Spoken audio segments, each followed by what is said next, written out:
ಉರಳುವವು ಗಳಿಗೆಗಳು, ಹೊರಳುವವು ದಿವಸಗಳು, ತುದಿ ಮೊದಲ ಹೊಂದಿರದ ಅನಂತತೆಯ ಮೇರೆಗೆ ಇಂದುಗಳು ನಾಳೆಗಳು ಹಿಂದೆ ಹಿಂದೆ ಓಡುವವು, ಎಣೆಕೆಗಳ ನೆನಹುಗಳ ಮರೆಸುತ್ತ ಹಿಂದೆ ಎನ್ನುವ ಈ ಕವಿ ನಮ್ಮ ಇತಿಹಾಸವನ್ನ ಸಿಂಹಾವಲೋಕನವನ್ನ ಮಾಡ್ತಕ್ಕಂಥ ಒಂದು ಕೆಲಸವನ್ನ ಮಾಡಿದ್ದಾನೆ. ಇವತ್ತು ನಿಮ್ಮ ನೆಲದಲ್ಲಿ ಇಡೀ ಕರ್ನಾಟಕದ ಮೊಟ್ಟ ಮೊದಲನೆಯ ಸಾಮ್ರಾಜ್ಯ ಅದು ಬಾದಾಮಿ ಚಾಲುಕ್ಯರ ಸಾಮ್ರಾಜ್ಯದಲ್ಲಿ ಚಾಲುಕ್ಯ ಉತ್ಸವ ನಡೀತಾ ಇರುವಂತ ಈ ಸಂದರ್ಭದಲ್ಲಿ ಕೇವಲ ಉತ್ಸವ ಅಂತಂದ್ರೆ ನಾವು ಅದೊಂದು ಜನಪದ ಕಲೆ, ನೃತ್ಯ, ಹಾಡು ಇತ್ಯಾದಿಗಳಿಗೆ ಸೀಮಿತಗೊಳಿಸ್ತಕ್ಕಂಥ ಈ ಸಂದರ್ಭದಲ್ಲಿ ಅದನ್ನ ಅರ್ಥಪೂರ್ಣ ಮಾಡಬೇಕು ಅನ್ನುವಂಥ ಹಿನ್ನೆಲೆಯನ್ನ ಇಟ್ಕೊಂಡು ನಮ್ಮ ಕರ್ನಾಟಕ ಸರ್ಕಾರದ ಜಿಲ್ಲಾಡಳಿತ ಮತ್ತು ಇಲ್ಲಿಯ ಮನಸ್ಸುಗಳು ಸಜ್ಜನರೆಲ್ಲರೂ ಸೇರಿ ಈ ಚಾಲುಕ್ಯ ಉತ್ಸವದ ಸವಿನೆನಪಿಗಾಗಿ ವಿಚಾರ ಸಂಕಿರಣವನ್ನ ಇವತ್ತು ಹಮ್ಮಿಕೊಂಡಿದ್ದಾರೆ.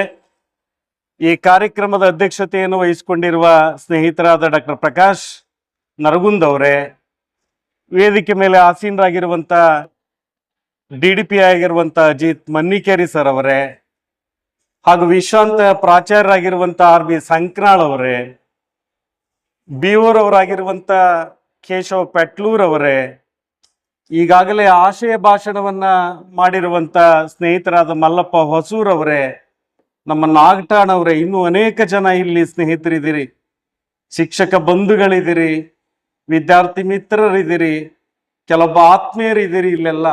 ಅದಕ್ಕೆ ಸರ್ವಜ್ಞ ಒಂದು ಮಾತು ಹೇಳ್ತಾನೆ, ಊರೆಲ್ಲ ನೆಂಟರು ಕೇರಿ ಎಲ್ಲವೂ ಬಳಗ, ದಾರುಣಿಯು ನಮ್ಮ ಕುಲದೈವವಾಗಿನ್ನು ಯಾರನ್ನು ಬಿಡಲಿ ಸರ್ವಜ್ಞ. ತಮ್ಮೆಲ್ಲರನ್ನ ಈ ಸಂದರ್ಭದಲ್ಲಿ ನೆನೆಸ್ತಾ ಆಶಯ ಮಾತುಗಳನ್ನಾಡಿರುವಂತ ಹೊಸೂರ್ ಸರ್ ಅವರು ಒಂದೆರಡು ಪೀಠಿಕೆಗಳನ್ನ ಹಾಕಿದ್ರು. ಇಲ್ಲಿ ನನಗೆ ಬಾದಾಮಿ ಹೊಸದಲ್ಲ, ನಾನು ಕನ್ನಡ ವಿಶ್ವವಿದ್ಯಾನಿಲಯದ ಪ್ರಾಧ್ಯಾಪಕ, ಅಲ್ಲಿ ನಿರ್ದೇಶಕನಾಗಿ ಕೆಲಸವನ್ನ ಮಾಡ್ತಾ ಇದ್ದೇನೆ. ಡಾಕ್ಟರ್ ಶೀಲಾಕಾಂತ್ ಪತ್ತಾರ್ ಅವರು ಬಾದಾಮಿ ಚಾಲುಕ್ಯರ ಕುರಿತಾಗಿಯೇ ಒಂದು ಮಹಾಪ್ರಬಂಧವನ್ನ ಮಂಡಿಸಿ ನಮ್ಮ ವಿಶ್ವವಿದ್ಯಾನಿಲಯದಿಂದ ಡಿಲಿಟ್ ಪದವಿಯನ್ನು ಪಡೆದುಕೊಂಡಂಥವರು. ನಾವು ಅನೇಕ ಸಲ, ನಾನು ವಿದ್ಯಾರ್ಥಿಯಾಗಿದ್ದಾಗಲಿಂದ ನಾವು ಪ್ರವಾಸಕ್ಕೆ ಹೇಗೆ ಈ ವಿದ್ಯಾರ್ಥಿಗಳು ಬರ್ತಾ ಇರ್ತಾರೋ ಹಾಗೆ ನಾವು ಬಾದಾಮಿಯನ್ನು ನೋಡ್ಲಿಕ್ಕೆ ಬಂದವರು, ಬಾದಾಮಿಯನ್ನು ಅಧ್ಯಯನ ಮಾಡಿದಂಥವರು, ಬಾದಾಮಿಯನ್ನು ಸಂಶೋಧನೆ ಮಾಡಿದಂಥವರು. ನಮ್ಮ ಸಂಶೋಧನೆ ಈಗ ಆರಂಭ ಆಗಿದೆ. ಹೊಸೂರ್ ಸರ್ ಒಂದು ಮಾತು ಹೇಳಿದ್ರು, ಯಾರು ಆ ಕಪ್ಪೆ ಅರಭಟ್ಟ? ಕಪ್ಪೆ ಅರಭಟ್ಟ ಯಾರು ಅನ್ನುವಂಥ ಪ್ರಶ್ನೆ ಇವತ್ತಿಗೂ ನಮ್ಮನ್ನ ಕಾಡ್ತಾ ಇದೆ. ಕಾರಣ ಏನು ಅಂದ್ರೆ, ಇತಿಹಾಸ ಅಥವಾ ಒಂದು ಸಂಶೋಧನೆ ಅಂತ ಅನ್ನೋದಕ್ಕೆ ಫುಲ್ ಸ್ಟಾಪ್ ಇಲ್ಲ, ಪೂರ್ಣ ವಿರಾಮ ಅನ್ನುವಂಥದ್ದಿಲ್ಲ. ಅದು ಯಾವತ್ತೂ ಕಾಮನೆ ಆಗಿರುತ್ತೆ. ಅನೇಕ ಆಕಾರಗಳು ಸಿಕ್ಕಂತೆಲ್ಲ ಇತಿಹಾಸ ಬೆಳೀತಾ ಬೆಳೀತಾ ಹೋಗುತ್ತೆ. ಕಪ್ಪೆ ಅರಭಟ್ಟ ಅನ್ನುವಂಥವನು ಒಬ್ಬ ಮುನಿಯೋ ಅಥವಾ ಒಬ್ಬ ಅರಸನೋ, ಒಬ್ಬ ಸನ್ಯಾಸಿಯೋ, ಒಬ್ಬ ಸಾಮಾನ್ಯ ವ್ಯಕ್ತಿಯೋ, ಅಥವಾ ಕಪ್ಪೆ ರೋಗ ಅಂದ್ರೆ ನಾವೇನಿವತ್ತಿಗೆ ಕುಷ್ಠರೋಗ ಅಂತ ಕರಿತೀವಲ್ಲ, ಆ ಕುಷ್ಠರೋಗ ಬಂದಿರುವಂತ ಯಾವುದಾದ್ರೂ ಒಬ್ಬ ವ್ಯಕ್ತಿಯೋ, ಹೀಗೆ ಅನೇಕ ವಿದ್ವಾಂಸರುಗಳು ಅದನ್ನ ಚರ್ಚೆ ಮಾಡ್ತಾ ಮಾಡ್ತಾ ಒಂದು ಅಂತಿಮ ನಿರ್ಣಯಕ್ಕೆ ಇವತ್ತು ಬರಲಾಗಿದೆ. ಆತ ಇಮ್ಮಡಿ ಪುಲಕೇಶಿ ಎನ್ನುವಂತ ಒಂದು ನಿರ್ಣಯಕ್ಕೆ ಇವತ್ತು ನಮ್ಮ ಇತಿಹಾಸ ಬಂದಿದೆ. ಇಂತೆಲ್ಲ ಅಂಶಗಳನ್ನ ಇವತ್ತು ಶಿಕ್ಷಕರಾದವರು ಸಾಕಷ್ಟು ಜನ ಇಲ್ಲಿದ್ದೀರಿ. ಆದರೆ ಶಿಕ್ಷಕರಾದಂಥವರು ಇಂಥ ಅನೇಕ ವಿಚಾರಗಳನ್ನ ನಮ್ಮ ಮಕ್ಕಳ ಮನಸ್ಸಿನಲ್ಲಿ ಹೊಸ ಹೊಸ ಸಂಗತಿಗಳನ್ನ ಇವತ್ತು ನಾವು ಬಿತ್ತಬೇಕಾಗಿದೆ. ನಾವು ಬಿತ್ತಿದ್ರೆ ಅದು ಬೆಳೀತದೆ. ನೀವು ನೋಡಿ, ಹೂತ್ರೆ ಕೊಳಿತದೆ, ಬಿತ್ತಿದ್ರೆ ಬೆಳೀತದೆ. ನಾವು ಯಾವತ್ತು ಹೂಳುವಂತ ಕೆಲಸವನ್ನ ಮಾಡಬಾರ್ದು. ನಾವು ಬಿತ್ತುವಂತ ಕೆಲಸವನ್ನ ಮಾಡಿದ್ರೆ ಅದು ನಮ್ಮ ಮಧ್ಯೆ ಹೊಸ ಹೊಸ ಸಂಶೋಧಕರು ಅಥವಾ ನಮ್ಮ ಭಾಗದ ಸಂಶೋಧನೆ, ನಮ್ಮ ಭಾಗದ ಇತಿಹಾಸ ಅನ್ನುವಂಥದ್ದು ಅದು ಹೊರಬರ್ಲಿಕ್ಕೆ ಸಾಧ್ಯತೆ ಇದೆ. ನಾವು ಇತಿಹಾಸ ಪಾಠ ಮಾಡೋರು ಒಂದು ತಿಳ್ಕೊಂಡ್ಬಿಟ್ಟಿವಿ. ನಾವು ಇತಿಹಾಸದ ವ್ಯಾಖ್ಯಾನ ಏನು ಅಂದ್ರೆ ಅದು ಸತ್ತವರ ಕತೆ ಅಂತ ಹೇಳೋದು, ಅಥವಾ ರಾಜ ಮಹಾರಾಜರ ಕತೆ ಅಂತ ಹೇಳೋದು, ಅಥವಾ ಬರೀ ಯುದ್ಧ ಸೋಲು ಮತ್ತು ಗೆಲುವಿನ ಒಂದು ವ್ಯವಹಾರ ಅನ್ನುವಷ್ಟು ಮಟ್ಟಿಗೆ ನಾವು ಇವತ್ತು ಬಂದ್ಬಿಟ್ಟಿದ್ದೇವೆ. ಆದ್ರೆ ಇತಿಹಾಸಕ್ಕೆ ಇನ್ನೊಂದು ಬರೇ ಇದು ನಾನು ಹೇಳಿರುವಂಥದ್ದು ಅದು ರಾಜಕೀಯ ಇತಿಹಾಸ. ರಾಜಕೀಯ ಇತಿಹಾಸ ಇತಿಹಾಸ ಅಲ್ಲ, ಅದು ಬಹಳಷ್ಟು ದಿನ ನಮ್ಮ ಮಧ್ಯೆ ಉಳಿಯೋದಿಲ್ಲ. ನಮ್ಮ ಮಧ್ಯೆ ಯಾವುದಾದ್ರೂ ಉಳಿಯೋದಿದ್ರೆ ಅದು ನಮ್ಮ ಸಂಸ್ಕೃತಿ ಅಂತನ್ನೋದು. ಇತಿಹಾಸಕ್ಕೆ ಇನ್ನೊಂದು ಆಂಗಲ್ ಇದೆ, ಇನ್ನೊಂದು ಭಾಗ ಇದೆ, ಅದು ಸಂಸ್ಕೃತಿಯ ಭಾಗ ಅಂತನ್ನೋದನ್ನ ನಾವು ಮರಿಬಾರದು. ರಾಜ ಇದ್ದ ಕರೆ, ಆ ರಾಜನಿಗೆ ಪಟ್ಟಾಭಿಷೇಕ ಹೇಗಾಗ್ತಿತ್ತು, ಪಟ್ಟದ ರಾಣಿಯನ್ನು ಹೇಗೆ ನೇಮಕ ಮಾಡ್ತಿದ್ರು, ಆತ ಯುದ್ಧದ ಪೂರ್ವ ಸಿದ್ಧತೆಯನ್ನು ಹೇಗೆ ಮಾಡ್ಕೊಳ್ತಾ ಇದ್ದ, ಆತನ ನಂಬಿಕೆ ಸಂಪ್ರದಾಯಗಳು ಹೇಗಿದ್ವು, ಹಬ್ಬ ಉತ್ಸವಗಳಲ್ಲಿ ಹೇಗೆ ಭಾಗವಹಿಸ್ತಾ ಇದ್ದ, ಆತನ ವಸ್ತ್ರಗಳು ಹೇಗಿದ್ವು. ಅನೇಕ ಸಂದರ್ಭಗಳಲ್ಲಿ ಅನೇಕ ವಸ್ತ್ರಗಳನ್ನು ಧರಿಸ್ತಾ ಇದ್ದ ಆತ. ಓಲಗದಲ್ಲಿ ಬೇರೆ ವಸ್ತ್ರಗಳನ್ನು ಧರಿಸ್ತಾ ಇದ್ದ, ಯುದ್ಧ ಮಾಡುವಾಗ ಬೇರೆ, ಪೂಜೆ ಮಾಡುವಾಗ ಬೇರೆ, ಎಲ್ಲೋ ಕಾರ್ಯಕ್ರಮಗಳಿಗೆ ಹೋಗುವಾಗ ಬೇರೆ. ಆತ ಯಾವ ಆಹಾರವನ್ನು ಸೇವಿಸ್ತಾ ಇದ್ದ, ಆತನಿಗೆ ವಿವಾಹ ಹೇಗಾಗ್ತಾ ಇತ್ತು, ಆತ ವಿಜಯೋತ್ಸವವನ್ನು ಹೇಗೆ ಆಚರಣೆ ಮಾಡ್ತಾ ಇದ್ದ, ಕಪ್ಪ ಕಾಣಿಕೆಯನ್ನು ಹೇಗೆ ಕೊಡ್ತಾ ಇದ್ದ, ಆತನ ಶವ ಸಂಸ್ಕಾರ ಹೇಗೆ ಆಗ್ತಾ ಇತ್ತು. ಈ ಎಲ್ಲ ಅಂಶಗಳು ಇವತ್ತು ನಮ್ಮ ಚರಿತ್ರೆಯಲ್ಲಿ ನಿಖರವಾಗಿ ದಾಖಲಾಗಿಲ್ಲ. ಯಾಕೆ ದಾಖಲಾಗಿಲ್ಲ ಅಂದ್ರೆ ಇದು ಒಂದು ಸಂಸ್ಕೃತಿಯ ಸಂಗತಿ. ಇದು ಆ ಸಾಂಸ್ಕೃತಿಕ ಇತಿಹಾಸ ಅನ್ನುವಂಥದ್ದನ್ನ ಇವತ್ತಿನವರೆಗೆ ನಾವು ದಾಖಲು ಮಾಡಿಲ್ಲ. ನಮ್ಮ ಮನಸ್ಸಿನಲ್ಲಿರೋದು ಈ ಅರಸ ಯಾವಾಗ ಅಧಿಕಾರಕ್ಕೆ ಬಂದ, ಎಷ್ಟು ಯುದ್ಧಗಳನ್ನ ಗೆದ್ದ, ಇವನು ಎಂತೆಂಥ ಬಿರುದುಗಳಿದ್ವು ಅಂತನ್ನುವಂಥದ್ದು. ನಮಗೆ ಇತಿಹಾಸದಲ್ಲಿ ಅನೇಕ ಜನ ಐಕಾನ್ಗಳಿದ್ದಾರೆ. ಆತ ಮಯೂರ ವರ್ಮ ಇರ್ಬೋದು, ಇಮ್ಮಡಿ ಪುಲಕೇಶಿ ಇರ್ಬೋದು, ವಿಷ್ಣುವರ್ಧನ ಇರ್ಬೋದು, ಕೃಷ್ಣದೇವರಾಯ ಇರ್ಬೋದು, ಹೀಗೆ ಪಟ್ಟಿ ಬೆಳೀತಾ ಹೋಗ್ತದೆ. ಆದ್ರೆ ಈ ಎಲ್ಲಾ ಪ್ರಸಿದ್ಧ ಅರಸರುಗಳು ಎಷ್ಟು ಯುದ್ಧಗಳಲ್ಲಿ ಸಕ್ರಿಯರಾಗಿ ಭಾಗವಹಿಸಿದ್ರು ಅನ್ನೋದು ಕೂಡ ಬಹಳ ಮುಖ್ಯವಾಗಿರ್ತಕ್ಕಂಥ ವಿಚಾರ. ಇವತ್ತು ನಮ್ಮ ಚರಿತ್ರೆಯಲ್ಲಿ ಸಬಾಲ್ಟರ್ನ್ ಹಿಸ್ಟ್ರಿ ಅಂತ ಬರ್ತದೆ. ನಮಗೆ ದೇವಾಲಯವನ್ನ ಕಟ್ಟಿಸಿರುವಂತ ಅರಸನ ಬಗ್ಗೆ ಗೊತ್ತು, ಒಂದು ದೊಡ್ಡ ಕಟ್ಟಡವನ್ನು ಕಟ್ಟಿರುವಂತ ಅರಸನ ಬಗ್ಗೆ ಗೊತ್ತು. ಆದ್ರೆ ಆ ದೊಡ್ಡ ಕಟ್ಟಡಕ್ಕೆ ಕಲ್ಲು ಹೊತ್ತವ್ರು ಯಾರು, ಮಣ್ಣು ಹೊತ್ತವ್ರು ಯಾರು, ಅದನ್ನ ಪ್ಲಾನ್ ಹಾಕಿದಂಥವ್ರು ಯಾರು ಅನ್ನುವಂಥದ್ದು ಇವತ್ತು ನಮ್ಮ ಇತಿಹಾಸದಲ್ಲಿ ದಾಖಲಾಗಿಲ್ಲ. ಆ ಕುರಿತಾಗಿ ನಾವಿನ್ನೂ ನಮ್ಮ ಸಂಶೋಧನೆಯಲ್ಲಿ ತೊಡಗಿಸಿಕೊಂಡಿಲ್ಲ.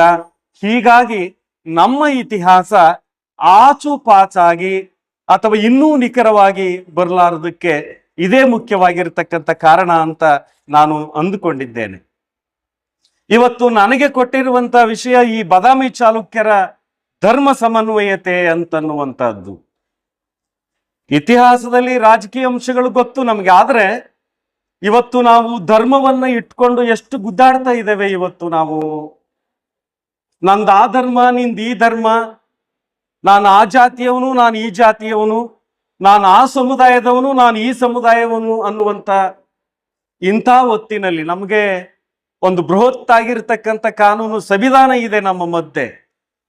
ಸಂವಿಧಾನ ಎಲ್ಲರಿಗೂ ಧಾರ್ಮಿಕವಾಗಿರುವಂತಹ ಸ್ವಾತಂತ್ರ್ಯದ ಹಕ್ಕನ್ನು ನೀಡಿರುವಂತ ಸಂದರ್ಭದಲ್ಲಿಯೂ ಕೂಡ ಧಾರ್ಮಿಕ ಅಂಶಗಳನ್ನು ಇಟ್ಕೊಂಡು ಇವತ್ತು ಗುದ್ದಾಡುವಂತ ಈ ಸಂದರ್ಭದಲ್ಲಿ ಬಾದಾಮಿ ಚಾಲುಕ್ಯರು ಹೇಗೆ ನಮಗೆ ಆದರ್ಶ ಆಗ್ತಾರೆ ಎನ್ನುವಂಥದ್ದು ನಮಗೆ ಬಹಳ ಮುಖ್ಯವಾಗಿರತಕ್ಕಂಥ ವಿಚಾರ.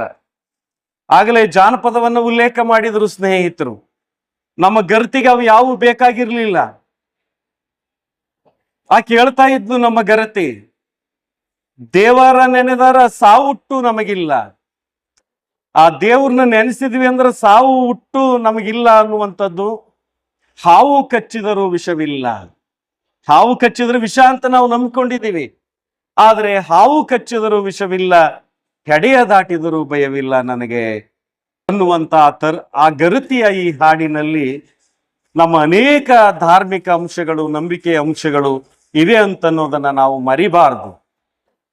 ಧರ್ಮ ಅಂತನ್ನುವಂಥದ್ದು ಏನಿದೆಯಲ್ಲ, ಅದು ನಮ್ಮ ಸಂಸ್ಕೃತಿಯ ಬೆನ್ನೆಲುಬು, ಅದು ನಮ್ಮ ಜೀವನದ ನಡವಳಿಕೆಯ ವಿಧಾನ. ಅದನ್ನ ಬಿಟ್ಟು ಇವತ್ತು ನಾವು ಹೋಗ್ಲಿಕ್ಕೆ ಆಗೋದಿಲ್ಲ. ಈ ನೆಲವನ್ನ ಅನೇಕ ರಾಜಮನೆತನಗಳು ಆಳ್ವಿಕೆಯನ್ನ ಮಾಡಿವೆ. ಯಾವ ಅರಸನು ತನ್ನ ಮೂಲತಃ ಧರ್ಮವಾಗಿತ್ತೋ ಆ ಧರ್ಮವನ್ನು ನಂಬಿಕೊಂಡಂತಹ ಸಂದರ್ಭದಲ್ಲಿ ಅಲ್ಲಿರುವಂತ ಪ್ರಜೆಗಳು ಅದನ್ನ ಅನುಪಾಲನೆ ಮಾಡಿಕೊಂಡು ಬರುವಂತ ಸನ್ನಿವೇಶಗಳು ತನ್ನಿಂದ ತಾನೇ ಬರ್ತಾ ಇದ್ವು. ನಮ್ಮ ಚರಿತ್ರೆಯಲ್ಲಿ ನೀವು ಚರಿತ್ರೆಯನ್ನ ಗಮನಿಸಿ, ನಮ್ಮಲ್ಲಿ ಧಾರ್ಮಿಕ ಸಂಘರ್ಷಗಳು ನಡೆದದ್ದು ಬಹಳ ಕಡಿಮೆ, ಧರ್ಮಕ್ಕಾಗಿ ಗುದ್ದಾಡದ್ದು ಬಹಳ ಕಡಿಮೆ. ಆದ್ರೆ ಎಲ್ಲೋ ಕ್ವಚಿತ್ತಾಗಿ ಅಲ್ಲೊಂದು ಇಲ್ಲೊಂದು ಘಟನೆಗಳು ನಡೆದಿರುವ, ಅವುಗಳನ್ನು ಅವತ್ತಿನ ಆಳುವ ಅರಸರು ಸಮಾಧಾನ ಪಟ್ಟುಕೊಂಡು ಅಥವಾ ಅದನ್ನ ಸಮಾಧಾನ ಮಾಡಿರ್ತಕ್ಕಂಥ ಸಂಗತಿಗಳು ನಮ್ಮ ಮಧ್ಯೆ ಇವೆ. ನಾವು ಮೌರ್ಯರ ಕಾಲವನ್ನ ನೋಡ್ತಾ ಹೋದಾಗ ಅವತ್ತು ಬುದ್ಧಿಸಂ ಅಂತನ್ನುವಂಥದ್ದು ಎಷ್ಟು ಪ್ರಭಾವವನ್ನು ಬೀರಿತ್ತು ಬೌದ್ಧ ಧರ್ಮ. ನಂತರದಲ್ಲಿ ಜೈನ ಧರ್ಮದ ಅನೇಕ ಕೇಂದ್ರಗಳು ಈ ನಾಡಿನಲ್ಲಿ ಇದ್ವು. ಆದ್ರೆ ನಂತರದಲ್ಲಿ ಅವು ಎಲ್ಲಿಗೆ ಹೋದ್ವು ಅನ್ನುವಂಥ ಪ್ರಶ್ನೆ ನಮ್ಮನ್ನು ಇವತ್ತಿಗೂ ಕಾಡ್ತದೆ. ಅಥವಾ ಅವರನ್ನ ಈ ನೆಲದಿಂದ ಓಡಿಸಿದಿವ ಆ ಜನರನ್ನ,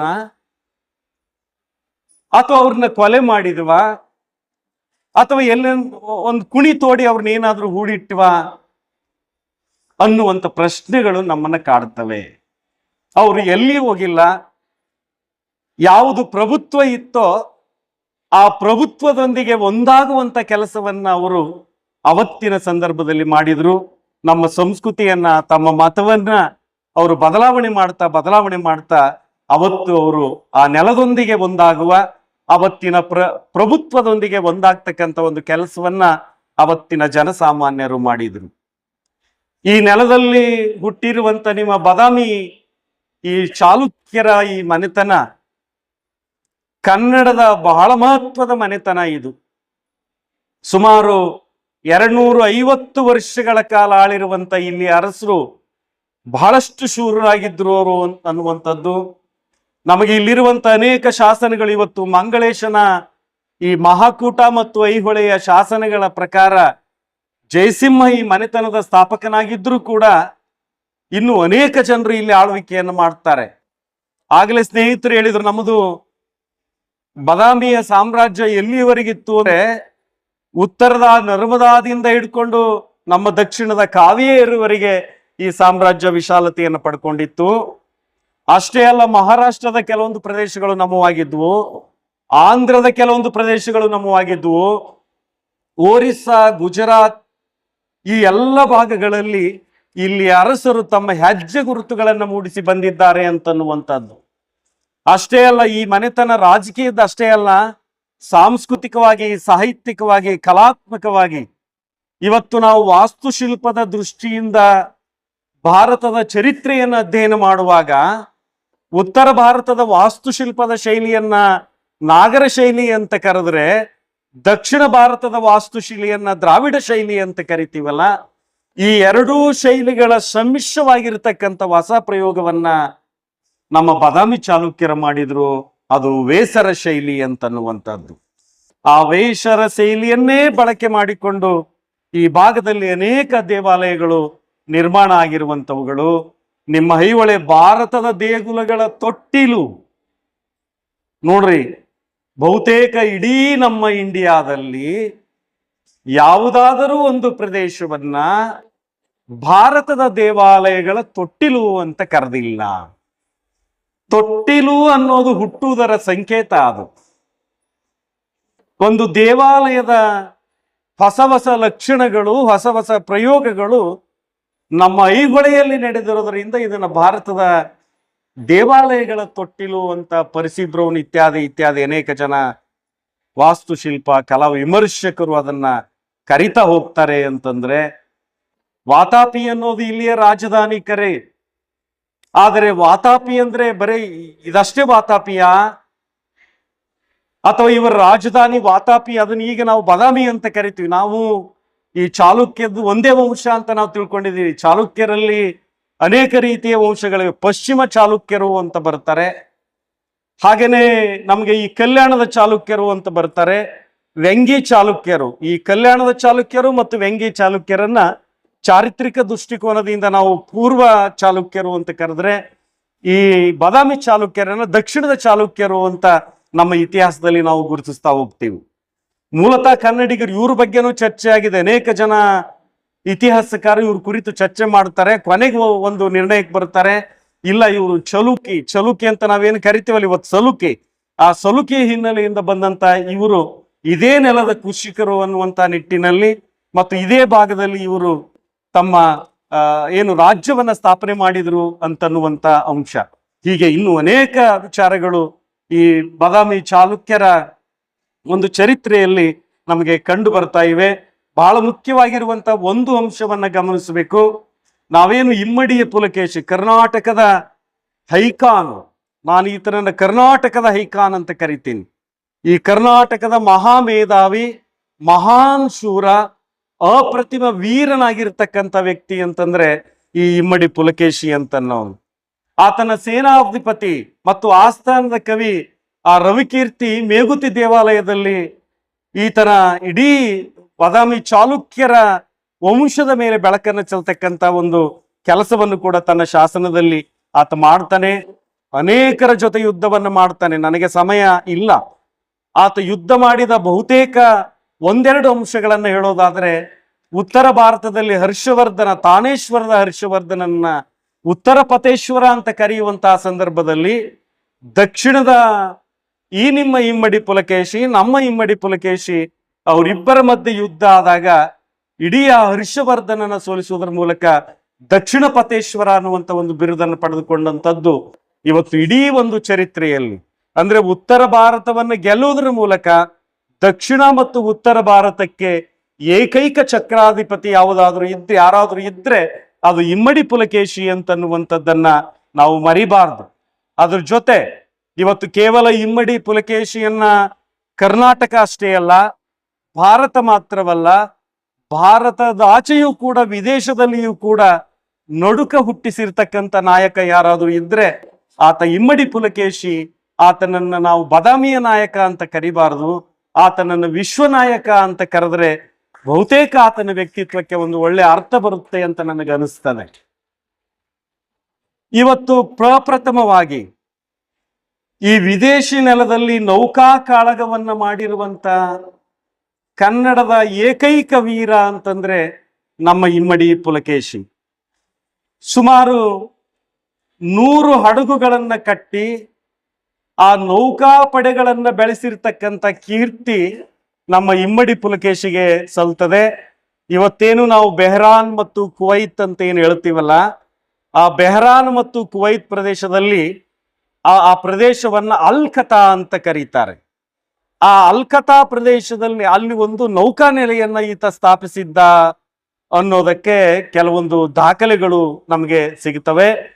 ಮತ್ತು ಈ ಕನ್ನಡ ನಾಡಿನ ಅರಸರಿಂದನೇ ಅವತ್ತು ಅಲ್ಲಿ ರಕ್ಷಣೆಗಾಗಿ ಕೋಟೆಯನ್ನ ಕಟ್ಟಿಸಿದ್ರು ಅವರು. ಅದನ್ನು ಇವತ್ತು ಬಾಸ್ರಾ ನಗರ ಅಂತ ಕರೀತಾರೆ. ಆ ಬಾಸ್ರಾ ನಗರದ ಅಲ್ಲಿ ಮೇಲೆ ಕನ್ನಡಿಗರು ದಾಳಿ ಮಾಡೋದ್ರಿಂದ, ಇಮ್ಮಡಿ ಪುಲಕೇಶಿಯ ಸೈನಿಕರು ದಾಳಿ ಮಾಡೋದ್ರಿಂದ ಆ ಬಾಸ್ರಾನವನ್ನ ಕಟ್ಟಿದ್ರು ಅನ್ನುವಂಥ ವಿಚಾರ ಆಗಿರ್ಲಿ. ಇವತ್ತು ಐಹೊಳೆಯ 500 ವ್ಯಾಪಾರಿ ಸಂಘ, ಒಂದು ವರ್ತಕರ ಸಂಘ ಈ ನಾಡಿನಲ್ಲಿತ್ತಂತೆ. ಇಡೀ ದಕ್ಷಿಣ ಭಾರತದಲ್ಲಿ ಅತ್ಯಂತ ವ್ಯವಸ್ಥಿತವಾಗಿರುವಂತ ವ್ಯಾಪಾರವನ್ನ ಮಾಡ್ತಕ್ಕಂಥ ಕೇಂದ್ರ ಈ ಬಾದಾಮಿ ಚಾಲುಕ್ಯರ ಕೇಂದ್ರ ಆಗಿತ್ತು ಅಂತನ್ನುವಂಥದ್ದನ್ನ ಪರ್ಷಿಯಾದ ಅಮೀರ್ ಖುಸ್ರುವಿನ ರಾಯಭಾರಿ ತಬರಿ ಅಂತವನು ಈ ದೇಶಕ್ಕೆ ಬರ್ತಾನೆ.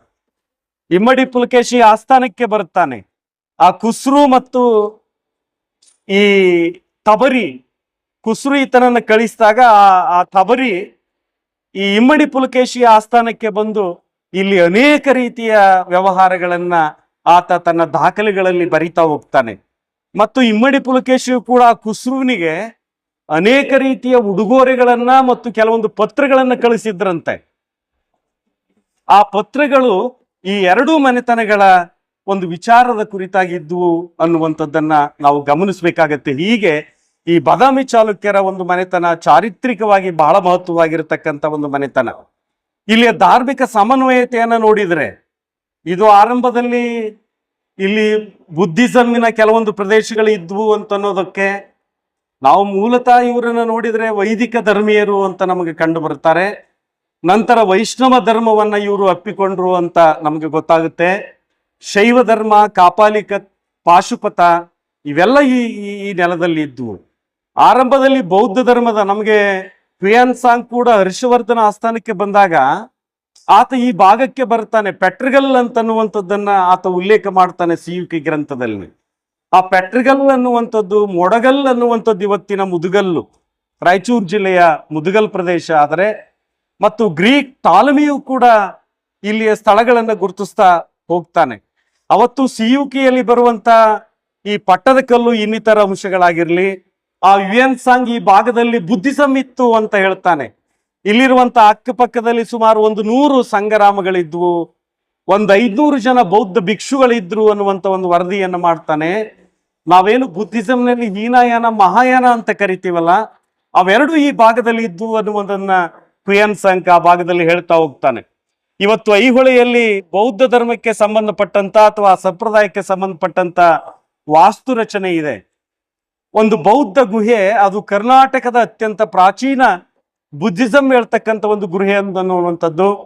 ಇತ್ಸಿಂಗ್ ಅನ್ನುವಂತ ಒಬ್ಬ ಬರಹಗಾರನು ಕೂಡ ಇಮ್ಮಡಿ ಪುಲಕೇಶಿಯ ಸಂದರ್ಭದಲ್ಲಿ ಈ ಸಾಮ್ರಾಜ್ಯದ ಉತ್ತರ ಭಾಗದಲ್ಲಿ ಒಂದು ಬೌದ್ಧ ವಿಹಾರವನ್ನ ಸ್ಥಾಪನೆ ಮಾಡಿದ್ದ ಅಂತನ್ನುವಂಥದ್ದು. ಐಹೊಳೆಯ ಮೇಗುತಿ ಬೆಟ್ಟದ ಉತ್ತರ ಪ್ರದೇಶದಲ್ಲಿ ಒಂದು ಬೌದ್ಧ ಚೈತ್ಯ ಇರುವಂತಹ ಕೆಲವೊಂದು ವಿಚಾರಗಳು, ಅಲ್ಲಲ್ಲಿ ಇರುವಂತ ಕೆಲವೊಂದು ದೇವಾಲಯಗಳ ಬೋಧಿಗೆಗಳ ಮೇಲೆ, ಚೌಕಟ್ಟಿನ ಮೇಲೆ ಬುದ್ಧನ ಜಾತಕ ಕಥೆಗಳ ಕುರಿತಾಗಿರುವಂತ ಚಿತ್ರಣವನ್ನ ನೋಡಿದ್ರೆ ಇಲ್ಲಿ ಬುದ್ಧಿಸಂ ಇತ್ತು ಅಂತನ್ನುವಂಥದ್ದನ್ನ ನಾವು ಗಮನಿಸಬೇಕಾಗತ್ತೆ. ಇನ್ನು ಜೈನಿಸಮಿಗೆ ಸಂಬಂಧಪಟ್ಟ ವಿಚಾರಗಳನ್ನ ನಾವು ನೋಡ್ತಾ ಹೋದ್ರೆ, ಇವತ್ತು ಶ್ರವಣಬೆಳಗೊಳದ ಬೆಟ್ಟ ಆಗಿರ್ಬೋದು, ಅಥವಾ ಈ ಕೊಪ್ಪಳ ಆಗಿರ್ಬೋದು, ಬಾದಾಮಿ ಗುಡ್ಡದ ಗವಿಗಳಾಗಿರ್ಬೋದು, ಇವೆಲ್ಲವುಗಳು ಒಂದು ಕಾಲಕ್ಕೆ ದಿಗಂಬರರು ವಾಸ ಮಾಡಿರ್ತಕ್ಕಂಥ ಜಾಗಗಳು ಅಂತನ್ನುವಂಥದ್ದನ್ನ ಇವತ್ತ ಚರಿತ್ರೆಕಾರರು ಅವುಗಳನ್ನ ಗುರುತಿಸ್ತಾ ಹೋಗ್ತಾರೆ.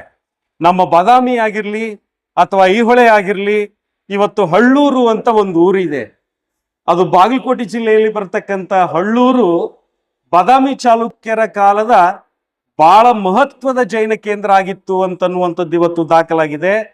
ಇವತ್ತು ನಮ್ಮ 4 ಗುಹೆಗಳನ್ನ ನೋಡ್ತಾ ಇದ್ದೀವಲ್ಲ ಬಾದಾಮಿಯಲ್ಲಿ, 4ನೇ ಗುಹೆ ಅದೊಂದು ಜಿನಾಲಯ ಆಗಿತ್ತು ಅಂತನ್ನುವಂಥದ್ದನ್ನ ನಮ್ಮ ಚರಿತ್ರೆ ಹೇಳ್ತದೆ. ಆ ಗರ್ಭಗೃಹದಲ್ಲಿ ಆ ಮಹಾವೀರನ ಕುರಿತಾಗಿರುವಂತ ಅನೇಕ ವಿಚಾರಗಳು ಕೂಡ ನಮ್ಮಲ್ಲಿವೆ. ಐಹೊಳೆಯ ಮೀನು ಬಸ್ತಿ ಅಂತ ಒಂದಿದೆ. ಆ ಮೀನು ಬಸ್ತಿಯು ಕೂಡ ನಮಗೆ ಈ ಜೈನ ಮತವನ್ನ ಹೇಳ್ತಕ್ಕಂಥ ಒಂದು ಮುಖ್ಯವಾಗಿರತಕ್ಕಂಥ ಸ್ಥಳ ಆಗಿತ್ತು ಅಂತನ್ನೋದು. ನಮ್ಮ ರವಿಕೀರ್ತಿ ಜೈನ ದಂಡನಾಯಕ ಆತ. ಮೇಗುತಿ ದೇವಾಲಯವನ್ನ ನಿರ್ಮಾಣ ಮಾಡಿರ್ತಕ್ಕಂಥ ರವಿಕೀರ್ತಿ ಒಬ್ಬ ಯಾಪನೀಯ ಸಂಘ, ಅದರಲ್ಲಿ ಜೈನಿಸಂನಲ್ಲಿ ಅನೇಕ ಪಂಥಗಳು ಬರ್ತವೆ, ಅವನು ಯಾಪನೀಯ ಸಂಘಕ್ಕೆ ಸಂಬಂಧಪಟ್ಟಂತ ಒಂದು ವ್ಯಕ್ತಿ ಅಂತನ್ನುವಂಥದ್ದು.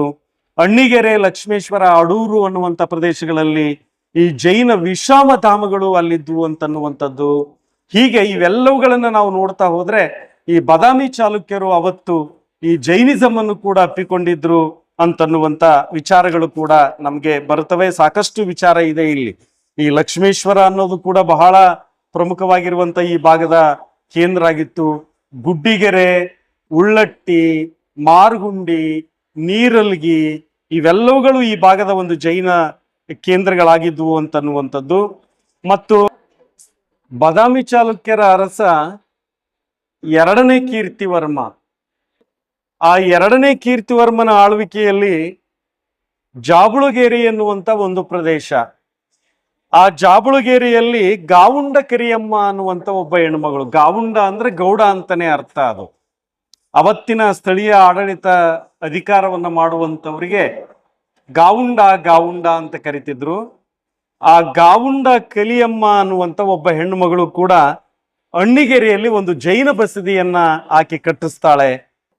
ಈ ಅಂಶವನ್ನ ನಾವು ಗಮನಿಸ್ತಾ ಹೋದ್ರೆ ಅವತ್ತು ಸ್ಥಳೀಯ ಆಡಳಿತದಲ್ಲಿ ಇದ್ದಂಥವರು ಕೂಡ ಈ ಜೈನ ಧರ್ಮದ ಅನೇಕ ಸ್ಮಾರಕಗಳನ್ನ ನಿರ್ಮಾಣ ಮಾಡ್ತಕ್ಕಂಥ ಒಂದು ಕೆಲಸದಲ್ಲಿ ಕೈ ಹಾಕಿದ್ರು ಅನ್ನುವಂಥ ಅಂಶಗಳು ಕೂಡ ನಮ್ಗೆ ಗೊತ್ತಾಗ್ತವೆ.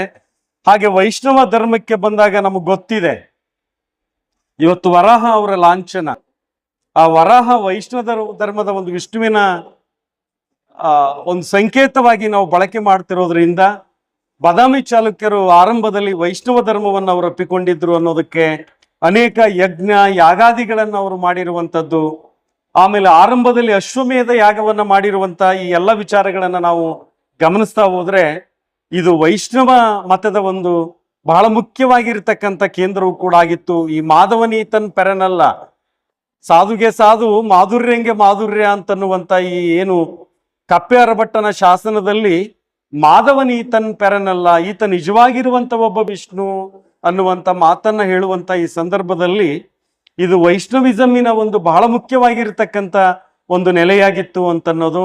ಇವತ್ತು 2 ಮತ್ತು 3ನೇ ಗುಹೆ, ನಾವು ಬಾದಾಮಿ ಚಾಲುಕ್ಯರ 2 ಗುಹೆಗಳಲ್ಲಿ ನಾವು ಈ ವೈಷ್ಣವಿಸಮ್ಗೆ ಸಂಬಂಧಪಟ್ಟಿರ್ತಕ್ಕಂಥ ಅನೇಕ ರೀತಿಯ ಸಂಕೇತಗಳನ್ನು ಕೂಡ ನಾವು ಇವತ್ತು ನೋಡ್ಲಿಕ್ಕೆ ಸಾಧ್ಯತೆ ಇದೆ. ಮತ್ತು ಈ ಪಟ್ಟದಕಲ್ಲಿನ ದೇವಾಲಯ ಭಾಗವತ ಪರಂಪರೆಯ ಒಂದು ದೇವಾಲಯ, ಇಂಥ ಅನೇಕ ಅಂಶಗಳನ್ನ ನಾವು ನೋಡ್ತಾ ಹೋದಾಗ ಇಲ್ಲಿ ಈ ವೈಷ್ಣವಿಸಮ್ ಅನ್ನುವಂಥದ್ದು ಕೂಡ ಬಹಳ ಪ್ರಮುಖವಾಗಿರತಕ್ಕಂಥ ಒಂದು ನೆಲೆಯನ್ನ ಊರಿತ್ತು ಅಂತನ್ನೋದು. ಈ ಶೈವ ಧರ್ಮಕ್ಕೆ ಬಂದಾಗ ವೈಷ್ಣವದ ಜೊತೆಗೆ ಈ ಶೈವ ಧರ್ಮ ಅಥವಾ ಶೈವ ಮತ ಅನ್ನುವಂಥದ್ದು ಕೂಡ ಈ ನೆಲದಲ್ಲಿತ್ತು. ಬಾದಾಮಿಯ 1ನೇ ಗುಹೆ ಏನಿದೆಯಲ್ಲ ಅದು ಶೈವ ಗುಹೆ. ಅದು 1ನೇ ಪುಲಕೇಶಿ ಇಡೀ ಒಂದು ಏಕಶಿಲೆಯಲ್ಲಿ ಅವತ್ತು ಆತ ಒಂದು ಶಿವಲಿಂಗವನ್ನ ಕೆತ್ತುವಂತ ಒಂದು ಕೆಲಸವನ್ನ ಮಾಡ್ತಾನೆ. ಮತ್ತು ಅಲ್ಲಿ ಒಂದು ನಟರಾಜನ ಮೂರ್ತಿ ಇದೆ, 18 ಕೈಗಳನ್ನು ಹೊಂದಿರತಕ್ಕಂಥ ನಟರಾಜನ ಮೂರ್ತಿಯಾಗಿರ್ಲಿ, ಅರ್ಧನಾರೀಶ್ವರ, ಮಹಿಷಮರ್ದಿನಿ, ಗಣಪತಿ, ಕಾರ್ತಿಕೇಯ ಶಿಲ್ಪ, ಇವು ಬಹಳ ಪ್ರಧಾನವಾಗಿರ್ತಕ್ಕಂಥ ಶಿಲ್ಪಗಳನ್ನ ಆ ಗುಹೆಯಲ್ಲಿ ನಾವು ನೋಡ್ಲಿಕ್ಕೆ ಸಾಧ್ಯತೆ ಇದೆ. ಗರ್ಭಗೃಹದಲ್ಲಿ ಒಂದು ಏಕಶಿಲೆಯ ಶಿವಲಿಂಗ ಇದೆ, ಅದು ಕೂಡ ಬಹಳ ದೊಡ್ಡದಾಗಿರ್ತಕ್ಕಂಥ ಒಂದು ಶಿವಲಿಂಗ. 1ನೇ ಪುಲಕೇಶಿ ಮಹಾಕೂಟದ ಒಂದು ಪುಷ್ಕರಣಿಯಲ್ಲಿ ಚತುರ್ಮುಖ ಲಿಂಗವನ್ನು ಕೂಡ ಆತಲ್ಲಿ ಸ್ಥಾಪನೆಯನ್ನ ಮಾಡ್ತಾನೆ. ಈ ಎಲ್ಲ ಅಂಶಗಳನ್ನ ನಾವು ಗಮನಿಸುವುದಾದ್ರೆ ಅವತ್ತು ಅತ್ಯಂತ ಶೈವ ಮತಕ್ಕೂ ಕೂಡ ಈ ನೆಲ ಬಹಳ ಪ್ರಮುಖವಾಗಿರ್ತಕ್ಕಂಥ ಒಂದು ಸ್ಥಳವಾಗಿತ್ತು ಅಂತನ್ನುವಂಥದ್ದು. ಮತ್ತು ಅವತ್ತು ಈ 1ನೇ ವಿಕ್ರಮಾದಿತ್ಯ ತಾನು ಆಳ್ವಿಕೆಯನ್ನು ಮಾಡ್ತಕ್ಕಂಥ ಸಂದರ್ಭದಲ್ಲಿ 5ನೇ ವರ್ಷದಲ್ಲಿ ಆತ ಒಂದು ಶಿವಮಂಡಲ ದೀಕ್ಷೆ ಅನ್ನುವಂಥ ಒಂದು ದೀಕ್ಷೆಯನ್ನು ತೆಗೆದುಕೊಳ್ತಾನೆ ಶೈವ ಗುರುವಿನಿಂದ. ಆ ಶೈವ ಗುರು ಸುದರ್ಶನಾಚಾರ್ಯ ಅಂತನ್ನುವಂಥವ್ರು. ಆ ಸುದರ್ಶನಾಚಾರ್ಯ ಅವತ್ತು ಈತನಿಗೆ ದೀಕ್ಷೆಯನ್ನು ಕೊಟ್ಟಾಗ ಅವ್ರಿಗೊಂದು ಗುರುದಕ್ಷಿಣೆಯನ್ನು ಕೊಡ್ತಾನೆ. ಇಪರಂಕುಲ ಅನ್ನುವಂಥ ಒಂದು ಗ್ರಾಮವನ್ನ ಆತ ಗುರುದಕ್ಷಿಣೆಯಾಗಿ ಕೊಟ್ಟ ಅಂತನ್ನೋದು. ಅಂದ್ರೆ ತಮ್ಮ ಮತದ ಧರ್ಮದ ಗುರುಗಳಿಗೆ ಅನೇಕ ಭಾಗದ ಭೂಮಿಗಳನ್ನ, ಅನೇಕ ಊರುಗಳನ್ನ ಇನಾಮಾಗಿ ಕೊಡ್ತಕ್ಕಂಥ ಒಂದು ಕೆಲಸವು ಕೂಡ ಅವತ್ತಿನ ಸಂದರ್ಭದಲ್ಲಿತ್ತು. ವಿಕ್ರಮಾದಿತ್ಯನ ಮಗ ಲೋಕಾದಿತ್ಯ ಅಂತನ್ನುವಂಥವನು ತನ್ನ ತಾಯಿಯ ಗೌರವಾರ್ಥ ಅಲಂಪುರ ಅನ್ನುವಂಥ ಒಂದು ಪ್ರದೇಶದಲ್ಲಿ ಸ್ವರ್ಗ ಬ್ರಹ್ಮ ದೇವಾಲಯ ಅನ್ನುವಂಥದ್ದನ್ನ ನಿರ್ಮಾಣ ಮಾಡ್ತಾನೆ. ಮತ್ತು ಆತನ ರಾಣಿ ಮಹಾದೇವಿ ಎನ್ನುವಂಥವಳು ಆ ದೇವಾಲಯಕ್ಕೆ ಅನೇಕ ರೀತಿಯ ಗ್ರಾಮಗಳನ್ನು ಕೂಡ ದತ್ತಿಯಾಗಿ ನೀಡಿದ್ಲು ಅಂತನ್ನುವಂಥ ವಿಚಾರಗಳು ನಮಗೆ ಬರ್ತವೆ. ಹೀಗೆ ಮತ್ತು ಈ ವಿಜಯಾದಿತ್ಯನ ತಾಯಿ ವಿನಯವತಿ ಎನ್ನುವಂಥ ಒಬ್ಬ ಹೆಣ್ಮಗಳು ಜಂಬುಲಿಂಗ ದೇವಾಲಯ ಮತ್ತು ಆ ಗರ್ಭಗೃಹದಲ್ಲಿರ್ತಕ್ಕಂಥ ಶಿವಲಿಂಗಕ್ಕೆ ಅವತ್ತಿನ ಸಂದರ್ಭದಲ್ಲಿ ಯಾಕೆ ಅವುಗಳನ್ನು ದಾನವನ್ನ ಮಾಡಿರುವಂತ, ಮತ್ತು ಆ ವಿಜಯಾದಿತ್ಯ ಪಟ್ಟದ ಕಲ್ಲಿನಲ್ಲಿ ಸಂಗಮೇಶ್ವರ ದೇವಾಲಯವನ್ನ ತಾಯಿ ಹೆಸರಲ್ಲೇ ನೇಮಕ ಮಾಡಿರುವಂತ, ಮತ್ತು ಈತನ ಪಟ್ಟದ ರಾಣಿ ಪ್ರಾಣವಲ್ಲಭೆ ವಿನಾಪೋಟೆ ಅಂತ ನಾವೇನು ಕರಿತೀವಲ್ಲ, ಆ ವಿನಾಪೋಟೆ ಒಬ್ಬ ಶೈವ ಧರ್ಮದ ಬಹಳ ಪ್ರಮುಖವಾಗಿರ್ತಕ್ಕಂಥ ಒಬ್ಬ ಮಹಿಳೆಯಾಗಿದ್ಲು. ಆಕೆ ಈ ಮುಕುಟೇಶ್ವರನಾಥನಿಗೆ ಹಿರಣ್ಯ ಗರ್ಭದಾನ ಮತ್ತು ಬೆಳ್ಳಿಯ ಕೊಡೆ ಮತ್ತು ಮಂಗಲ ಅನ್ನುವಂಥ ಒಂದು ಗ್ರಾಮದಲ್ಲಿ 800 ಮತ್ತರು ಭೂಮಿಯನ್ನ ಕೊಟ್ಟಿರ್ತಕ್ಕಂಥ ವಿಚಾರಗಳನ್ನ ನಮ್ಮ ಶಾಸನಗಳು ಇಲ್ಲಿ ಹೇಳ್ತವೆ. 2ನೇ ವಿಕ್ರಮಾದಿತ್ಯನ ರಾಣಿಯರಾಗಿರುವಂಥ ಲೋಕಮಹಾದೇವಿ ಮತ್ತು ತ್ರೈಲೋಕ್ಯ ಮಹಾದೇವಿಯರು ತಮ್ಮ ಹೆಸರಲ್ಲೇ ಈ ಭಾಗದಲ್ಲಿ ದೇವಾಲಯಗಳನ್ನ ಕಟ್ಟಿಸಿರುವಂಥದ್ದು. ಕಂಚಿ ಪಟ್ಟಣವನ್ನ ಬಾದಾಮಿ ಚಾಲುಕ್ಯರು ವಶಪಡಿಸಿಕೊಂಡಂತ ಸಂದರ್ಭದಲ್ಲಿ ಇಲ್ಲಿ ಅರಸರು ಅಲ್ಲಿ ರಾಜಸಿಂಹಾಸನ ದೇವಾಲಯಕ್ಕೆ ಅನೇಕ ರೀತಿಯ ದತ್ತಿಯನ್ನು ಕೊಟ್ಟಿರ್ತಕ್ಕಂಥ ಇಂಥ ಅನೇಕ ವಿಚಾರಗಳನ್ನ ನಾವಿಲ್ಲಿ ನೋಡ್ಲಿಕ್ಕೆ ಸಾಧ್ಯತೆ ಇದೆ. ಮತ್ತು ಈ ಶೈವ ಧರ್ಮದಲ್ಲಿ ಅನೇಕ ಪಂಥಗಳಿವೆ. ಇವತ್ತು ಪಾಶುಪತ ಅಂತ ಇದೆ, ಲಕುಲೀಶ ಲಾಕುಳ ಅಂತ ನಾವೇನು ಕರಿತೀವಿ ಆ ಲಾಕುಳ ಇದೆ, ಕಾಳಾಮುಖ ಇದೆ, ಕಾಪುಲ ಇದೆ, ಕಾಪಾಲಿಕ ಇದೆ. ಇವೆಲ್ಲವುಗಳು ಇಲ್ಲಿ ಈ ಪಂಥಗಳು. ಪಾಶುಪತ ಅಂತಂದ್ರೆ ನಾವು ಮುಖ್ಯವಾಗಿ ಅಥವಾ ಎಲ್ಲ ಪಂಥಗಳೇನಿವೆ ಶಿವನನ್ನ ಮುಖ್ಯವಾಗಿ ಕೇಂದ್ರೀಕರಿಸಿಕೊಂಡಿರ್ತಕ್ಕಂಥ ಮತಗಳಿವು, ಅದರ ವಿಂಗುಗಳಿವು. ಒಬ್ಬ ಶಿವನನ್ನೇ ದೈವ ಅನ್ನುವಂಥ ನಿಟ್ಟಿನಲ್ಲಿ ಎಲ್ಲ ಕಡೆ ಆತನ ಬಗ್ಗೆ ಪ್ರಚಾರವನ್ನ ಮಾಡುವ, ಆತನಿಗೆ ದಾನವನ್ನು ಕೊಡ್ತಕ್ಕಂಥ ಒಂದು ಕೆಲಸವನ್ನ ಮಾಡ್ತಾ ಇದ್ರು. ನಮಗೆ ಹ್ಯುಯನ್ ಸಾಂಗು 12 ಸಲ ಈ ಪಾಶುಪತರನ್ನ ತನ್ನ ಸಿಯುಕಿ ಗ್ರಂಥದಲ್ಲಿ ಆತ ನೆನಪಿಸ್ಕೊಳ್ತಕ್ಕಂಥದ್ದಾಗಿರ್ಲಿ, ಇಲ್ಲಿ ಮಹೇಶ್ವರ ಗುಡಿಗಳಿದ್ವು ಅಂತ ಕರೀತಾರೆ. ಆ ಮಹೇಶ್ವರ ಗುಡಿಗಳು ಕೂಡ ಅವತ್ತು ನಮಗೆ ಈ ಶೈವಿಸಮಿನ ಸಂಕೇತ ಆಗಿದ್ವು. ನವಸಾರಿ ಎನ್ನುವಂತ ಒಂದು ತಾಮ್ರ ಶಾಸನ, 1ನೇ ಶಿಲಾದಿತ್ಯನನ್ನ ಕುರಿತಾಗಿರುವಂತ ಆ ತಾಮ್ರ ಶಾಸನದಲ್ಲಿ 1ನೇ ಶಿಲಾದಿತ್ಯನನ್ನ ಮಹೇಶ್ವರಿ ಎನ್ನುವಂತ ಒಂದು ಹೆಸರಿನಿಂದ ಕರೆದಿರುವಂಥದ್ದು. ಮತ್ತು ಈ ಪಟ್ಟದಕಲ್ಲಿನ ವಿರೂಪಾಕ್ಷ ದೇವಾಲಯದ ಸಭಾ ಮಂಟಪದಲ್ಲಿ ಕೂಡ ಒಂದು ಕಂಬದಲ್ಲಿ ಈ ಶೈವಿಸಮಿಗೆ ಸಂಬಂಧಪಟ್ಟಂತ ಅನೇಕ ವಿಚಾರಗಳನ್ನ ನಾವು ನೋಡ್ಲಿಕ್ಕೆ ಸಾಧ್ಯತೆ ಇದೆ. ನಮಗೆ ಈ ಲಕುಲೀಶನ ವಿಗ್ರಹಗಳು ಅಂತ ಸಿಗುತ್ತವೆ. ಆ ಲಕುಲೀಶನ ವಿಗ್ರಹಗಳ ಮುಖ್ಯವಾಗಿರ್ತಕ್ಕಂಥ ಲಕ್ಷಣ ಅಂತಂದ್ರೆ, ನಮ್ಮ ಬಾದಾಮಿ ಪರಿಸರದಲ್ಲಿ ಅಲ್ಲಲ್ಲಿ ಸಿಗುತ್ತವೆ. ಅವು ನಗ್ನ ಶಿಲ್ಪಗಳು. ಆ ನಗ್ನ ಶಿಲ್ಪಕ್ಕೆ 2 ಕೈಗಳಿರ್ತವೆ. ಈತೊಬ್ಬ ಐತಿಹಾಸಿಕ ವ್ಯಕ್ತಿ. ನಾವೇನು ಲಕುಲೀಶ ಅಂತ ಏನ್ ಕರಿತೀವಲ್ಲ, ಈತೊಬ್ಬ ಐತಿಹಾಸಿಕ ವ್ಯಕ್ತಿ. ಎಡಗೈಯಲ್ಲಿ ಒಂದು ದಂಡ ಹಿಡಿದಿರ್ತಾನೆ, ಬಲಗೈಯಲ್ಲಿ ಆತ ಈ ಲಗುಟವನ್ನ ಆತ ಹಿಡ್ಕೊಂಡಿರ್ತಾನೆ. ಇಂಥ ಅನೇಕ ಶಿಲ್ಪಗಳು ಈ ಭಾಗದಲ್ಲಿ ನಮಗೆ ನೋಡ್ಲಿಕ್ಕೆ ಸಾಧ್ಯತೆ ಇದೆ. 2ನೇ ಗುಹಾಲಯದಲ್ಲಿ 6ನೇ ಕಂಬದಲ್ಲಿ ಈತನ ಒಂದು ಶಿಲ್ಪ ಸಿಗ್ತದೆ. ಕಾಳಾಮುಖರು, ಅದು ಕೂಡ ಶೈವ ಪಂಥದ ಒಂದು ಭಾಗವೇ. ಅವತ್ತಿನ ಸಂದರ್ಭದಲ್ಲಿ ಈ ಶಿಕ್ಷಣವನ್ನ ಪ್ರಸಾರ ಮಾಡ್ತಕ್ಕಂಥ ಒಂದು ಕೆಲಸವನ್ನ ಅವ್ರು ಮಾಡ್ತಾ ಇದ್ರು. ಇವರಿಗೆ ವಾಮಾಚಾರ ಅಂತ ನಾವೇನು ಇವತ್ತು ಮಾತಾಡ್ತೀವಲ್ಲ, ಆ ವಾಮಾಚಾರದ ವಿದ್ಯೆ ಈ ಕಾಳಾಮುಖರಿಗೆ ಗೊತ್ತಿತ್ತು. ಹ್ಯುಯನ್ ಸಾಂಗ್ ಅವ್ರನ್ನ ಗುರುತಿಸ್ತಾನೆ. ಆ ಸಿಯುಕಿಯಲ್ಲಿ ಈ ಕಾಳಾಮುಖರ ಬಗ್ಗೆ ಹೇಳ್ತಾನೆ, ಇವರೆಲ್ಲ ಕಲ್ಲಾಸರೆಯಲ್ಲಿ ವಾಸ ಮಾಡ್ತಿದ್ರು. ಆಮೇಲೆ ಇವರು ಸ್ಮಶಾನಗಳ ಗೋರಿಗಳ ಸುತ್ತ ಅಲಿತಾ ಇದ್ರು ಈ ಜನ ಅನ್ನುವಂತ ವಿಚಾರಗಳನ್ನ ಅವ್ರು ಹೇಳ್ತಾನೆ. ಈ ಭೂತನಾಥ ದೇವಾಲಯಗಳು ಅಲ್ಲಲ್ಲಿ ಇವೆ. ಈ ಭೂತನಾಥ ದೇವಾಲಯ, ಅದನ್ನ ಶೈವ ದೇವಾಲಯ, ಬಾದಾಮಿಯಲ್ಲಿ ಶೈವ ಧರ್ಮಕ್ಕೆ ಇವ್ರು ಎಷ್ಟು ಪ್ರೋತ್ಸಾಹ ಕೊಟ್ಟಿದ್ರು ಅಂತನ್ನುವುದಕ್ಕೆ ಆ ಬಾದಾಮಿಯಲ್ಲಿ ಇರ್ತಕ್ಕಂಥ ಈ ಭೂತನಾಥ ದೇವಾಲಯ ಅದಕ್ಕೆ ಬಹಳ ಪ್ರಮುಖವಾಗಿರ್ತಕ್ಕಂಥ ಒಂದು ಸಂಗತಿಯಾಗಿದೆ. ಹಾಗೆ ಶಾಕ್ತ ಪಂಥ, ಶಾಕ್ತ ಅಂದ್ರೆ ನಾವು ಈ ಮಾತೆಯರ, ದೇವಮಾತೆಯರ ಒಂದು ಆರಾಧನೆ, ಈ ಹೆಣ್ಣು ದೇವತೆಗಳು, ಗ್ರಾಮ ದೇವತೆಗಳ ಆರಾಧನೆ ಈ ಭಾಗದಲ್ಲಿ ಹೆಚ್ಚಿತ್ತು.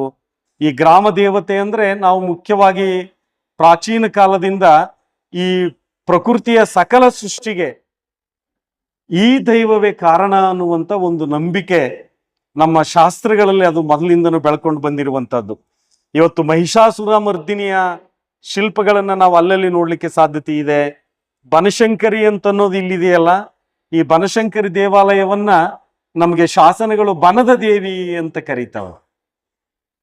ಆ ಬನದ ದೇವಿ ಬಾದಾಮಿ ಚಾಲುಕ್ಯರ ಸಂದರ್ಭದಲ್ಲಿ ಆ ದೇವಾಲಯದ ಪಕ್ಕ ಒಂದು ಸಣ್ಣ ದೇವಾಲಯ ಇದೆ, ಅದಿವತ್ತು ನೆಲದಲ್ಲಿ ಹೂತು ಹೋಗಿದೆ. ಅದು ಮೂಲ ಬನಶಂಕರಿಯ ದೇವಾಲಯ ಆಗಿತ್ತು ಅಂತನ್ನೋದು.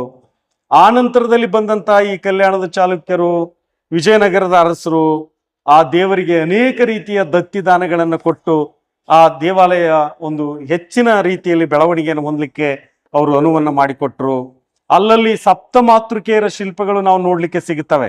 ನಮ್ಮೆಲ್ಲರಿಗೆ ಗೊತ್ತಿದೆ, ಬ್ರಾಹ್ಮಿ, ಮಹೇಶ್ವರಿ, ಕೌಮಾರಿ, ವೈಷ್ಣವಿ, ವಾರಾಹಿ, ಇಂದ್ರಾಣಿ ಮತ್ತು ಚಾಮುಂಡಿ, ಈ ಸಪ್ತ ಮಾತೃಕೆ ಶಿಲ್ಪಗಳು ಕೂಡ ಈ ಬಾದಾಮಿ ಮತ್ತು ಪಟ್ಟದಕಲ್ಲು ಭಾಗದಲ್ಲಿ ಸಾಕಷ್ಟು ರೀತಿಯಲ್ಲಿ ನಮಗೆ ಕಂಡು ಬರುತ್ತವೆ. ಲಜ್ಜೆ ಗೌರಿ ಎನ್ನುವಂತ ಒಂದು ಶಿಲ್ಪ, ಮಹಿಳೆಯ ಶಿಲ್ಪ, ಬೆತ್ತಲೆಯಾಗಿರುವಂತ ಆ ಮಹಿಳೆಯ ಶಿಲ್ಪ. ಒಂದು ಕಾಲಕ್ಕೆ ಅದೊಂದು ಜನಪದರ ದೇವತೆ. ಅದು ಆ ಜನಪದರ ದೇವತೆಯಾಗಿದ್ದರೂ ಕೂಡ ಈ ಬಾದಾಮಿ ಚಾಲುಕ್ಯರ ಅರಸರ ಕಾಲದಲ್ಲಿ ಆ ದೈವಾರಾಧನೆ ಇತ್ತು ಅಂತ. ಆ ಲಜ್ಜಾ ಗೌರಿಯನ್ನ ಸಂತಾನ ನೀಡ್ತಕ್ಕಂಥ ದೇವತೆ ಅಂತ ಪೂಜೆ ಮಾಡ್ತಾ ಇದ್ರು. ಈ ಬಾದಾಮಿ ಪರಿಸರದಲ್ಲಿ ಅವತ್ತಿನ ಸಂದರ್ಭದಲ್ಲಿ ಈ ಪುತ್ರಾಕಾಂಕ್ಷಿ ಮಹಿಳೆಯರೆಲ್ಲ ಹೋಗಿ ಆಕೆಯನ್ನ ಪೂಜೆ ಮಾಡ್ತಕ್ಕಂಥ ಒಂದು ಪದ್ಧತಿ ಇವತ್ತಿಗೂ ಕೂಡ ಬೇರೆ ಬೇರೆ ಇಲ್ಲಿ ಅನೇಕ ರೀತಿಯ ಕೊಳ್ಳಗಳಿವೆ. ಈ ಭಾಗದಲ್ಲಿ ಅನೇಕ ರೀತಿಯ ಕೊಳ್ಳ, ಹೆಚ್ಚಾಗಿ ಇದು ಕೊಳ್ಳದ ಪ್ರದೇಶದಲ್ಲಿ ಸಿಗತಕ್ಕಂಥ ಒಂದು ದೇವತೆ.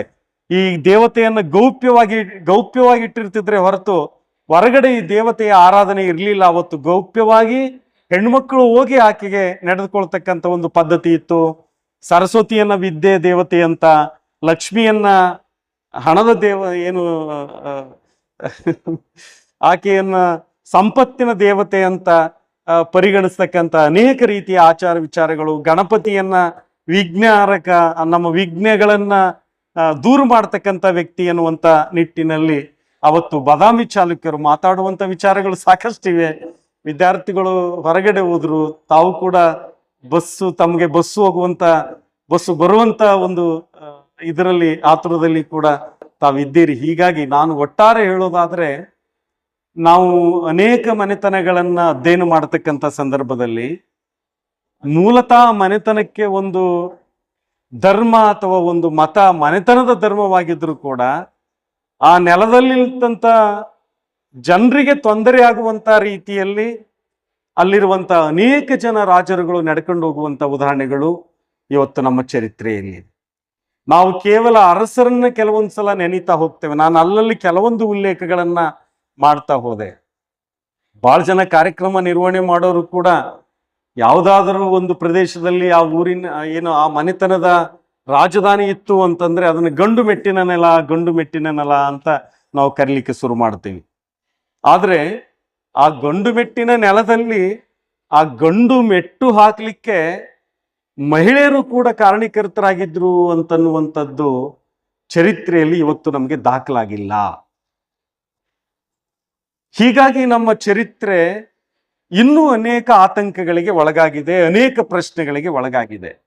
ಇಲ್ಲಿ ನೋಡಿದ್ವಿ, ಅವರ ಒಬ್ಬ ರಾಜ ಅಥವಾ ಒಬ್ಬ ಯುವರಾಜ ತನ್ನ ತಾಯಿಯ ಹೆಸರಲ್ಲಿ ಕೆಲವೊಂದು ಊರನ್ನ ದೇವರಿಗೆ ದಾನವಾಗಿ ಕೊಟ್ಟಿರುವ, ಆ ದೇವಾಲಯಗಳನ್ನ ನಿರ್ಮಾಣ ಮಾಡುವ ಒಬ್ಬ ಪಟ್ಟದ ರಾಣಿ ಗಂಡನ ಹೆಸರಲ್ಲೇ ಗಂಡ ಆಳ್ವಿಕೆ ಮಾಡ್ತಕ್ಕಂಥ ಸಂದರ್ಭದಲ್ಲಿ ಆಕೆಯು ಕೂಡ ಅನೇಕ ಮಹತ್ವದ ದೇವಾಲಯಗಳನ್ನ ಕಟ್ಟಿರುವಂತ ಅನೇಕ ಉದಾಹರಣೆಗಳು ನಮ್ಮ ಮಧ್ಯೆ ಇದ್ದಾಗ, ಗಂಡು ಮೆಟ್ಟಿನ ನಾಡಿನ ಜೊತೆ ಹೆಣ್ಣು ಕೂಡ ಮೆಟ್ಟಿತ್ತು ಅಂತನ್ನುವಂಥದ್ದನ್ನ ಚರಿತ್ರೆಯ ಇನ್ನೊಂದು ಮುಖವಾಗಿ ನಾವು ದಾಖಲಿಸುವಂತ ಕೆಲಸವನ್ನ ಇವತ್ತಿನ ಸಂದರ್ಭದಲ್ಲಿ ನಾವು ಮಾಡಬೇಕಾಗಿದೆ ಎನ್ನುವಂತ ಮಾತನ್ನ ಈ ಸಂದರ್ಭದಲ್ಲಿ ಹೇಳ್ತಾ, ಇವತ್ತು ಎಲ್ಲ ಮನೆತನಗಳು ನಮ್ಮ GS ಶಿವರುದ್ರಪ್ಪನವರು ಹೇಳ್ತಾರಲ್ಲ, ನಾವು ಯಾವತ್ತೂ ಕೆದಕಬಾರದು.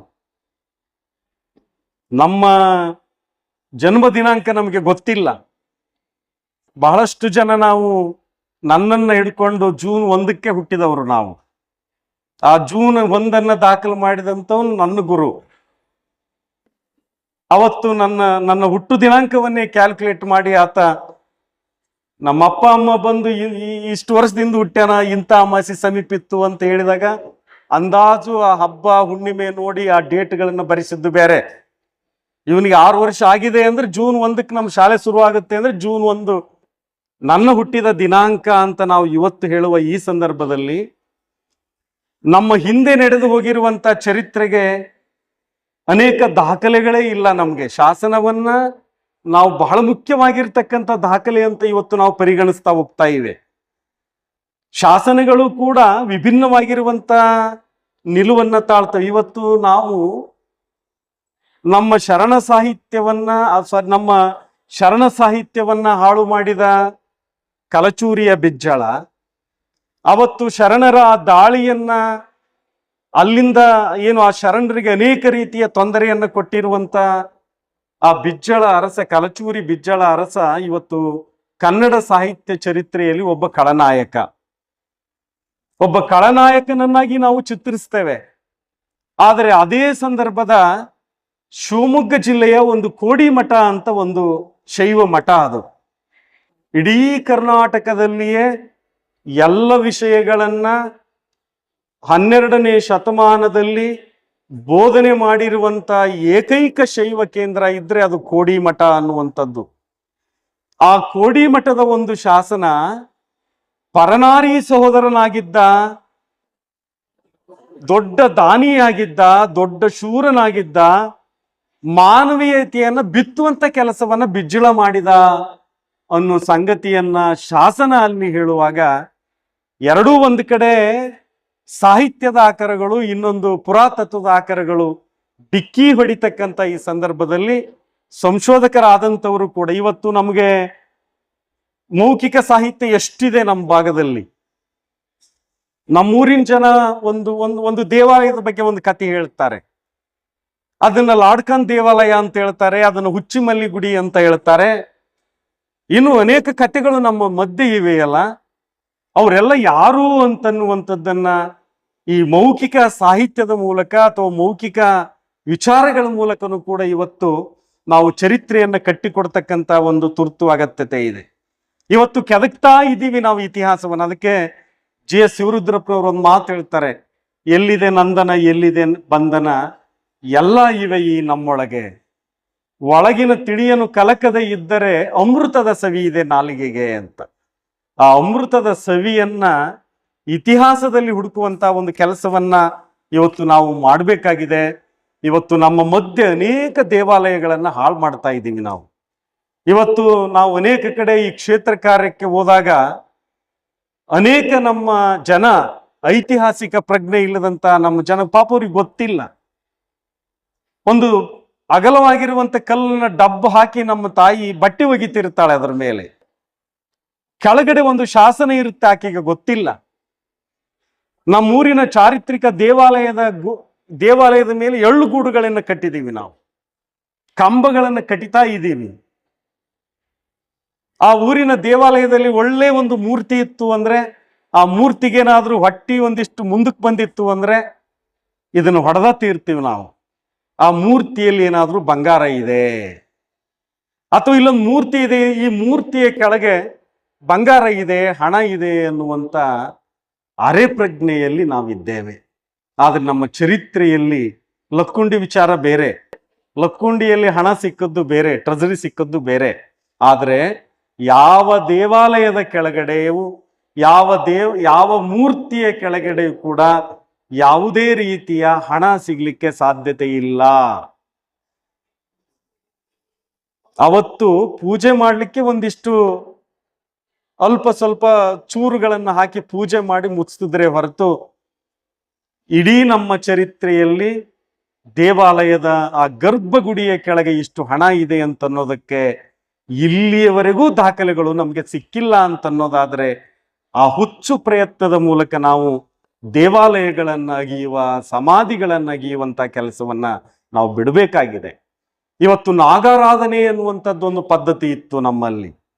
ಇವತ್ತು ನೀವು ಕೋಟೆಗಳನ್ನ ನೋಡಿ, ಯಾವುದಾದ್ರೂ ದೇವಸ್ಥಾನ ನೋಡಿ, ಅಲ್ಲಿ ಒಂದು ನಾಗಪ್ಪನ ಒಂದು ಶಿಲ್ಪ ಇರುತ್ತೆ. ಅಲ್ಲಿ ನಮ್ಮ ಜನರಿಗೆ ಏನು ಭ್ರಮೆ ಅಂದ್ರೆ, ಇಲ್ಲಿ ನಾಗನ ಮೂರ್ತಿ ಇದೆ ಅಂತಂದ್ರೆ, ಈ ನಾಗಪ್ಪನ ಮೂರ್ತಿ ಇದೆ ಅಂದ್ರೆ ಒಳಗೇನೋ ಒಂದು ಆಂಡೆ ಇದೆ, ಬಂಗಾರದ ನಾಣ್ಯಗಳದವೆ, ಈ ನಾಗಪ್ಪನ ಅಲ್ಲಿ ಕಾಯಕ್ಕಿಟ್ಟಾರೆ ಅಂತೇಳಿ ನಾವೇನ್ ಮಾಡ್ತೀವಿ, ಆ ಮೂರ್ತಿಯನ್ನ ಕಿತ್ತಿ ಹೋಗಿತಕ್ಕಂತ ಒಂದು ಕೆಲಸವನ್ನು ಮಾಡ್ತೀವಿ. ಕಿತ್ತಿದ ಮೇಲೆ ಅವನಿಗೆ ಗೊತ್ತಾಗುತ್ತೆ ಇಲ್ಲಿ ಏನೂ ಇಲ್ಲ ಅಂತ ಅನ್ನೋದು ಗೊತ್ತಾಗುತ್ತೆ. ಹೀಗೆ ಆ ನಾಗಾರಾಧನೆಯ ಸಂಕೇತವಾಗಿ ನಾವು ಆ ನಾಗನ ಮೂರ್ತಿಯನ್ನ ಅಲ್ಲಿ ಹಾಕಿದ್ವಿ. ಇಂಥ ಅನೇಕ ಸಂಗತಿಗಳು ನಮ್ಮ ಮಧ್ಯೆ ಇವೆ. ಒಂದು ಕಾಲಕ್ಕೆ ನಮ್ಮ ಮಧ್ಯೆ ಎಷ್ಟು ಕೆರೆಗಳಿದ್ವು, ಇವತ್ತೆಲ್ಲ ಕೆರೆಗಳನ್ನು ಮುಚ್ಚಿ, ನಮ್ಮ ಶಾಸನಗಳಲ್ಲಿ ಈ ನಿಮ್ಮ ಬದಾಮಿಯಲ್ಲಿ ಇಡೀ ಬದಾಮಿಯ ಸುತ್ತ ಅನೇಕ ಕೆರೆಗಳಿದ್ವು ಅಂತನ್ನುವಂಥ ದಾಖಲೆ ನಮ್ಗೆ ಸಿಗುತ್ತೆ. ಆದ್ರೆ ಇವತ್ತು ಆ ಕೆರೆಗಳು ಎಲ್ಲೋದು, ಅವೆಲ್ಲವುಗಳನ್ನು ಮುಚ್ಚಿ ನಾವು ನಮ್ಮ ಮನೆಗಳನ್ನು ಕಟ್ಟಿಕೊಳ್ತಕ್ಕಂಥ ಒಂದು ಕೆಲಸವನ್ನ ಇವತ್ತು ನಾವು ಮಾಡಿದ್ದೇವೆ.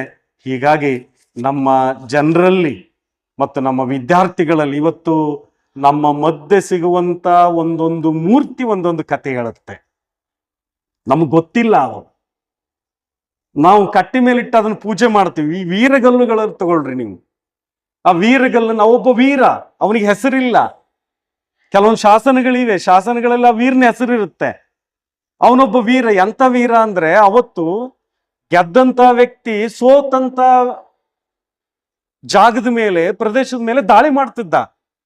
ದಾಳಿ ಮಾಡಿದಾಗ ಆ ಊರಿನ ವೀರ ಏನ್ ಮಾಡ್ತಿದ್ದ, ಕಲ್ಲು, ಗುಂಡು, ಕೊಡ್ಲಿ, ಬಡಿಗೆ ಇವನ್ನೆಲ್ಲ ತಗೊಂಡು ಅವನು ವಿರುದ್ಧ ಹೋರಾಟ ಮಾಡಕ್ ಶುರು ಮಾಡ್ತಿದ್ದ. ಕೊನೆಗೆ ಅವನು ವೈರಿ ಇವತ್ತನ್ನು ಕೊಂದು ಬಿಡ್ತಿದ್ದ. ಕೊಂದ ಮೇಲೆ ಆ ಊರಿನ ಜನ ಎಲ್ಲ ಸೇರಿ ಈತನ ಹೆಸರಲ್ಲೇ ಒಂದು ಮೂರ್ತಿಯನ್ನ, ಒಂದು ಶಿಲ್ಪವನ್ನ ಮಾಡ್ತಕ್ಕಂಥ ಒಂದು ಕೆಲಸವನ್ನ ಮಾಡ್ತಾ ಇದ್ರು. ಹೀಗಾಗಿ ಆ ಕುದುರೆ ಮೇಲೆ ಕುಂತಿರುವಂತ ಆ ವ್ಯಕ್ತಿ ಅವತ್ತು ಈ ನೆಲಕ್ಕಾಗಿ ಹೋರಾಟ ಮಾಡಿರ್ತಕ್ಕಂಥ ಒಬ್ಬ ವೀರ ಅಂತನ್ನೋದನ್ನ ನಾವು ಮರಿಬಾರದು. ತುರುಗೋಳ್ ವೀರಗಲ್ಲುಗಳು ಅಂತ ಬರ್ತವೆ ಕೆಲವೊಂದು ಶಿಲ್ಪಗಳಲ್ಲಿ. ಒಬ್ಬ ವೀರ ಹೋರಾಟ ಮಾಡ್ತಿರ್ತಾನೆ, ಆತನ ಹಿಂದೆ ಹಸುಗಳು ಕಾಣ್ತವೆ, ನಮ್ಗೆ ಹಸುಗಳ ಮುಖಗಳು ಕಾಣ್ತವೆ. ಅವತ್ತು ಹಸು ಅನ್ನೋದು ಸಂಪತ್ತಾಗಿತ್ತು. ಕೆಲವೊಬ್ರು ಗೋವುಗಳನ್ನ ಕದಿಯಕ್ ಬರ್ತಿದ್ರು. ಆ ಕದಿಯುವವರನ್ನ ವಿರುದ್ಧ ಹೋರಾಟ ಮಾಡಿ ಸತ್ತಿರುವಂತ ವ್ಯಕ್ತಿಗೆ ಆ ಊರಿನ ಜನ ಎಲ್ಲ ಸೇರಿ ಅವತ್ತು ಆ ಶಿಲ್ಪವನ್ನ ನಿರ್ಮಾಣ ಮಾಡಿದ್ರು. ಪೆಣ್ ಬುಯಲ್ ವೀರಗಲ್ಲುಗಳು ಅಂತ ಬರ್ತವೆ. ಒಬ್ಬ ವೀರ ಇಲ್ಲಿ ಯುದ್ಧ ಮಾಡ್ತಿರ್ತಾನೆ ಅಥವಾ ಕುದುರೆ ಮೇಲೆ ಕುಂತಿರ್ತಾನೆ, ಆತನ ಹಿಂದೆಗಡೆ ಹೆಣ್ಣು ಮಕ್ಕಳ ಸಾಲು ಇರ್ತದೆ. ಅವತ್ತು ಹೆಣ್ಣು ಮಕ್ಕಳ ಮೇಲೆ ಅತ್ಯಾಚಾರವನ್ನ ಮಾಡ್ತಿದ್ರು ವೈರಿಗಳು. ಆ ಊರಿನ ವೀರ ಆ ಹೆಣ್ಣು ಮಕ್ಕಳ ಮಾನವನ್ನ ಕಾಪಾಡ್ತಾ ಇದ್ದ. ಆತ ಸತ್ತ ಮೇಲೆ ಆತನ ಹೆಸರಿಲೆ ಆ ವೀರಗಲ್ಲುಗಳನ್ನ ನೆಡ್ತಾ ಇದ್ರು. ಎಂತ ಪವಿತ್ರ! ಇವತ್ತು ನೋಡಿ, ಇವತ್ತು ಇತಿಹಾಸದಿಂದ ನಾವೇನ್ ಪಾಠ ಕಲಿಯೋದು ಬಹಳ ಇದೆ. ಇವತ್ತಿನ ಮಹಿಳೆಯರ ಮೇಲೆ ನಡೆಯುವಂತ ಅತ್ಯಾಚಾರ, ಮಕ್ಕಳ ಮೇಲೆ ನಡೆಯುವಂತ ಅತ್ಯಾಚಾರ, ಒಂದು ರೀತಿ ನಾವೆಲ್ಲ ಮನುಸಂಕುಲ ತಲೆಯನ್ನು ತಗ್ಗಿಸ್ತಕ್ಕಂಥ ವಿಚಾರ ಇದು. ಅವತ್ತು ಒಬ್ಬ ತಾಯಿ ಮಹಿಳೆಗೆ ಬೇರೆ ವೈರಿಗಳು ಬಂದು ಆ ಊರಿನ ಮಹಿಳೆಯ ಮೇಲೆ ಅತ್ಯಾಚಾರ ಮಾಡುವಾಗ ಗಂಡಸಾಗಿರುವಂತ ತನ್ನ ಮಗ ಅವರನ್ನ ಕಾಪಾಡದೆ ಹಾಗೆ ಮನೆಗೆ ಬಂದಿದ್ದ ಅಂತಂದ್ರೆ, ಅವ್ರ ತಾಯಿ ಇವತ್ತು ಅವರು ಇಲ್ಲಿಗೆ ಬಂದು ದಾಳಿ ಮಾಡಿದ್ದಾರೆ ನಮ್ಮ ಹೆಣ್ಣು ಮಕ್ಕಳ ಮೇಲೆ, ನೀನು ಮನೆಗೆ ಬರ್ತೀಯಲ್ಲ ಅಂತೇಳಿ ಅವರ ಹೆಂಡತಿ, ಅವರ ತಾಯಿ ಆತನಿಗೆ ಬಳೆ ಕುಂಕುಮ ಕುಬುಸವನ್ನ ತಟ್ಟೆಯಲ್ಲಿಟ್ಟು ಕೊಡ್ತಿದ್ರಂತೆ. ಉಟ್ಗ ನೀನು ಇದನ್ನ. ಅವರ ತಾಯಿ ಊಟ ಮಾಡುವಾಗ ಒಡೆದ ಹಾಲನ್ನ ಒಡೆದ ಮೊಸರನ್ನ ಹಾಕ್ತಿದ್ಲಂತ. ತಿಂದು ಸಾಯಿ ನೀನು, ಹೆಣ್ಮಕ್ಳನ್ನ ಕಾಪಾಡ್ಲಿಲ್ಲ ನೀನು. ಇವು ನಮ್ಮ ವೀರಗಲ್ಲುಗಳಲ್ಲಿ ಇವತ್ತಿಗೂ ಕೂಡ ಇವೆ. ಇಂಥ ಮೌಲ್ಯಗಳು ಅನೇಕ ಇವೆ. ಅವೆಲ್ಲವುಗಳನ್ನ ನಮ್ಮ ಚರಿತ್ರೆ ನಮ್ಮ ಮಧ್ಯೆ ಸಾರ್ತಾ ಇದೆ. ನಾವೆಲ್ಲ ಸರ್ವ ಧರ್ಮೀಯರು. ನಾವು ಯಾವುದೇ ರೀತಿಯ ಒಂದು ಧರ್ಮ, ಒಂದು ಜಾತಿ, ಒಂದು ಸಮುದಾಯವನ್ನ ಇಟ್ಟುಕೊಂಡು ನಮ್ಮ ಚರಿತ್ರೆಯಲ್ಲಿ ಗುದ್ದಾಡಿರ್ತಕ್ಕಂಥ ವಿಚಾರಗಳು ನಮ್ಮ ಮಧ್ಯೆ ಎಂದೂ ಬರೋದಿಲ್ಲ. ನಾವು ಕೇವಲ ಚರಿತ್ರೆಯನ್ನ ಬರೀ ರಕ್ತದಿಂದ ನಾವು ಬರೆದಿಲ್ಲ. ನಮ್ಮ ಚರಿತ್ರೆಯನ್ನ ನಾವು ಶಾಂತಿಯಿಂದ ಬರೆದಿದ್ದೇವೆ, ಪ್ರೀತಿಯಿಂದ ಬರೆದಿದ್ದೇವೆ, ನಂಬಿಕೆಯಿಂದ ಬರೆದಿದ್ದೇವೆ, ವಿಶ್ವಾಸದಿಂದ ಬರೆದಿದ್ದೇವೆ, ಸಹಿಷ್ಣುತೆಯಿಂದ ಬರೆದಿದ್ದೇವೆ. ಇವೆಲ್ಲವುಗಳನ್ನ ನಾವು ಮರೆತು ಮಾತಾಡ್ತಕ್ಕಂಥ ಈ ಸಂದರ್ಭದಲ್ಲಿ ಅನೇಕ ಕುಹಕ ಘಟನೆಗಳು ನಮ್ಮ ಮಧ್ಯೆ ನಡೆಯುವಂತ ಒಂದು ಸಂದರ್ಭದಲ್ಲಿ ಪಾಕಿಸ್ತಾನದ ಒಬ್ಬ ಕವಿ ಘನ್ಶ್ಯಾಮ್ ಅಗರ್ವಾಲ್ ಅನ್ನುವಂಥವ್ರು, ಪಾಕಿಸ್ತಾನದ ಒಬ್ಬ ಕವಿ ಒಂದು ಪದ್ಯ ಬರೆದಿದ್ದಾನೆ. ಆ ಪದ್ಯವನ್ನ ಹೇಳೋದ್ರ ಮೂಲಕ ನನ್ನ ಮಾತುಗಳನ್ನ ಮುಗಿಸ್ತೇನೆ. ಆತ ಹೇಳ್ತಾನೆ, ಇವತ್ತು ನಮ್ಮ ಸಮಾಜದಲ್ಲಿ ನಾವೆಲ್ಲ ಇಷ್ಟು ವಿದ್ಯಾವಂತರದೀವಲ್ಲ, ಇಷ್ಟು ಚರಿತ್ರೆಯನ್ನ ಓದಿದೀವಲ್ಲ, ಇಷ್ಟು ಸಾಹಿತ್ಯವನ್ನು ಸೃಷ್ಟಿ ಮಾಡಿದೀವಲ್ಲ, ನಾವು ದೊಡ್ಡ ಕಲಾವಿದರಾಗಿದ್ದೀವಲ್ಲ, ಹಾಗಾದ್ರೆ ನಮ್ಮ ಜವಾಬ್ದಾರಿ ಏನು ಅಂತನ್ನೋದನ್ನ ತನ್ನ ಮಾತುಗಳಲ್ಲಿ ಅವ್ರು ಹೇಳ್ತಾನೆ. ಈತ ರಾಜಕಾರಣಿ, ಈತ ಬಾಂಬ್ ಸೃಷ್ಟಿಸಿದ, ಈತನಿಗೆ 10 ಬಾರುಕೋಲಿನಿಂದ ಹೊಡೆಯಿರಿ. ಈತ ಧರ್ಮಗುರು, ಈತ ಬಾಂಬಿಗೆ ಧರ್ಮದ ಗುಣ ನೀಡಿದ, ಈತನಿಗೆ 20 ಬಾರುಕೋಲಿನಿಂದ ಬಾರಿಸಿರಿ. ಈತ ಕವಿ, ಈತ ಲೇಖಕ, ಈತ ಶಿಕ್ಷಕ, ಈತ ಹೋರಾಟಗಾರ, ಈತ ಕಲಾವಿದ, ಈತನಿದ್ದೂ ಬಾಂಬ್ ಸೃಷ್ಟಿಯಾಯಿತು, ಈತನಿಗೆ 100 ಬಾರುಕೋಲಿನಿಂದ ಹೊಡೆಯಿರಿ. ಅಂದ್ರೆ ಇದರ ಅರ್ಥ, ಒಬ್ಬ ರಾಜಕಾರಣಿಗೆ ನೀವು 10 ಬಾರುಕೋಲಿನಿಂದ ಬಾರಿಸಿದ್ರೆ, ಒಬ್ಬ ಧರ್ಮಗುರುವಿಗೆ 20 ಬಾರುಕೋಲಿನಿಂದ ನೀವು ಬಾರಿಸ್ತೀರಿ. ಆದ್ರೆ ಈತನಿದ್ದೂ ಇಷ್ಟು ನಡೆದೋಯ್ತಲ್ಲ, ಇದು ಒಬ್ಬ ಪ್ರಜ್ಞಾವಂತನಿದ್ದು ಇಷ್ಟು ನಡೆದೋಯ್ತಲ್ಲ, ಈತನಿಗೆ 100 ಬಾರುಕೋಲಿನಿಂದ ಹೊಡೆಯಿರಿ ಎನ್ನುವಂತ ಮಾತೇನಿದೆಯಲ್ಲ, ಬಹುತೇಕ ಇವತ್ತು ಧರ್ಮ ಅಸಹಿಷ್ಣುತೆಯನ್ನ, ಧರ್ಮ ಸಂಘರ್ಷವನ್ನ ಈ ನೆಲದಲ್ಲಿ ಹುಟ್ಟು ಹಾಕುವಂತ ಈ ಜನರ ಕುರಿತಾಗಿ ಮತ್ತು ನಮ್ಮ ಮಧ್ಯೆ ಇರುವಂತ ಈ ಸಂಘರ್ಷದ ಕುರಿತಾಗಿ ಆ ಬೀಜಗಳನ್ನ ಬಿತ್ತಕ್ಕಂತ ವ್ಯಕ್ತಿಗಳ ಕುರಿತಾಗಿ ಅಗರ್ವಾಲ್ ಅನ್ನುವಂಥವ್ರು ಈ ಮಾತನ್ನ ಹೇಳಿದ್ದಾರೆ ಎನ್ನುವ ಮಾತನ್ನ ಈ ಸಂದರ್ಭದಲ್ಲಿ ಹೇಳ್ತಾ, ಮಾತಾಡುವ ಮಾತುಗಳು ಬಹಳಷ್ಟಿವೆ. ನೀವೆಲ್ಲ ನಿಮ್ಮ ಸ್ಥಳ, ನಿಮ್ಮ ಊರಿಗೆ ಒಂದು ಇತಿಹಾಸ ಇದೆ. ಒಂದು ಕಲ್ಲು ಇತಿಹಾಸ ಹೇಳ್ತದೆ. ನಿಮ್ಮೂರಿನ ಇತಿಹಾಸವನ್ನ ನಿಮ್ಮ ಮಕ್ಕಳಿಂದ ಸಂಗ್ರಹ ಮಾಡುವ, ನೀವು ಅದನ್ನ ತಿಳಿಯುವುದ್ರ ಮೂಲಕ ಇವತ್ತು ಗ್ರಾಮಕೋಶಗಳು ಅಂತ ಬಂದಿವೆ. ನಮ್ಮ ಜಾನಪದ ವಿಶ್ವವಿದ್ಯಾನಿಲಯ, ಗೊಟ್ಟಗೋಡಿಯಲ್ಲಿ ಜಾನಪದ ವಿಶ್ವವಿದ್ಯಾನಿಲಯ ಇದೆ. ಆ ಜಾನಪದ ವಿಶ್ವವಿದ್ಯಾನಿಲಯದವರು ಒಂದೊಂದು ಜಿಲ್ಲೆಗೆ ಜಾನಪದ ಕೋಶವನ್ನ ತಂದಿದ್ದಾರೆ. ಆ ಊರಿನಲ್ಲಿ ಏನೇನಿದೆ, ಎಂತೆಂತಿದೆ ಅನ್ನುವಂಥ ದಾಖಲು ಮಾಡತಕ್ಕಂಥ ಕೆಲಸವನ್ನು ಅವ್ರು ಮಾಡಿದ್ದಾರೆ. ಇವತ್ತು ಯಾಕಂದ್ರೆ ಇವತ್ತಿನ ವೈಜ್ಞಾನಿಕ ಯುಗದಲ್ಲಿ ಯಾಕೆ ಬೇಕಪ್ಪ ಈ ಚರಿತ್ರೆ ಅನ್ನೋ ಕಾಲದಲ್ಲಿ ನಮ್ಮ ಸಂಸ್ಕೃತಿಯನ್ನ ಹೇಳುವ ಇಂಥ ಶಿಲ್ಪಗಳು, ಇಂಥ ದೇವಾಲಯಗಳು, ಅನೇಕ ಸ್ಮಾರಕಗಳು ಹಾಳಾಗ್ತಾ ಇವೆ. ಅವೆಲ್ಲವುಗಳನ್ನ ರಕ್ಷಣೆ ಮಾಡ್ತಕ್ಕಂಥ ಕೆಲಸ ಇವತ್ತು ನಮ್ಮ ಮೇಲಿದೆ, ಅಧ್ಯಾಪಕರ ಮೇಲಿದೆ. ಉಳಿದವ್ರಿಗೆ ಇದರ ಅವಶ್ಯಕತೆ ಇಲ್ಲ. ಅದು ನಮ್ಮೂರಿನ ಕಟ್ಟೆ ಮೇಲೇನೋ, ನಮ್ಮೂರಿನ ಶಾಲೆಯ ಮುಂದೆ ಆ ಒಂದು ಮೂರ್ತಿಯನ್ನು ತಂದಿಡೋದ್ರ ಮೂಲಕ ನಮ್ಮ ಮಕ್ಕಳಲ್ಲಿ ಆ ಒಂದು ಇತಿಹಾಸ ಪ್ರಜ್ಞೆಯನ್ನು ಬೆಳೆಸಿದ್ರೆ ನಿಜವಾಗಲೂ ನಾವು ಈ ನೆಲಕ್ಕೆ ಏನಾದರೂ ಕೊಟ್ಟಂತಾಗತ್ತೆ ಅನ್ನೋದನ್ನ ನಾವು ಮರಿಬಾರದು.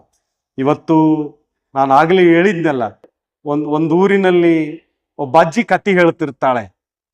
ಆ ಕತೆ ಆಕೆ ಏನೋ ಹೇಳ್ತಿರ್ತಾಳೆ, ಆದರೆ ಆ ನೆಲದಲ್ಲಿ ಆಗಿ ಹೋಗಿರುವಂತ ಯಾವುದೋ ಒಬ್ಬ ವೀರನ ಕುರಿತಾಗಿ ಅಥವಾ ಯಾರೋ ಒಬ್ಬ ಸ್ವಾತಂತ್ರ್ಯ ಹೋರಾಟಗಾರ್ತಿಯ ಕುರಿತಾಗಿ.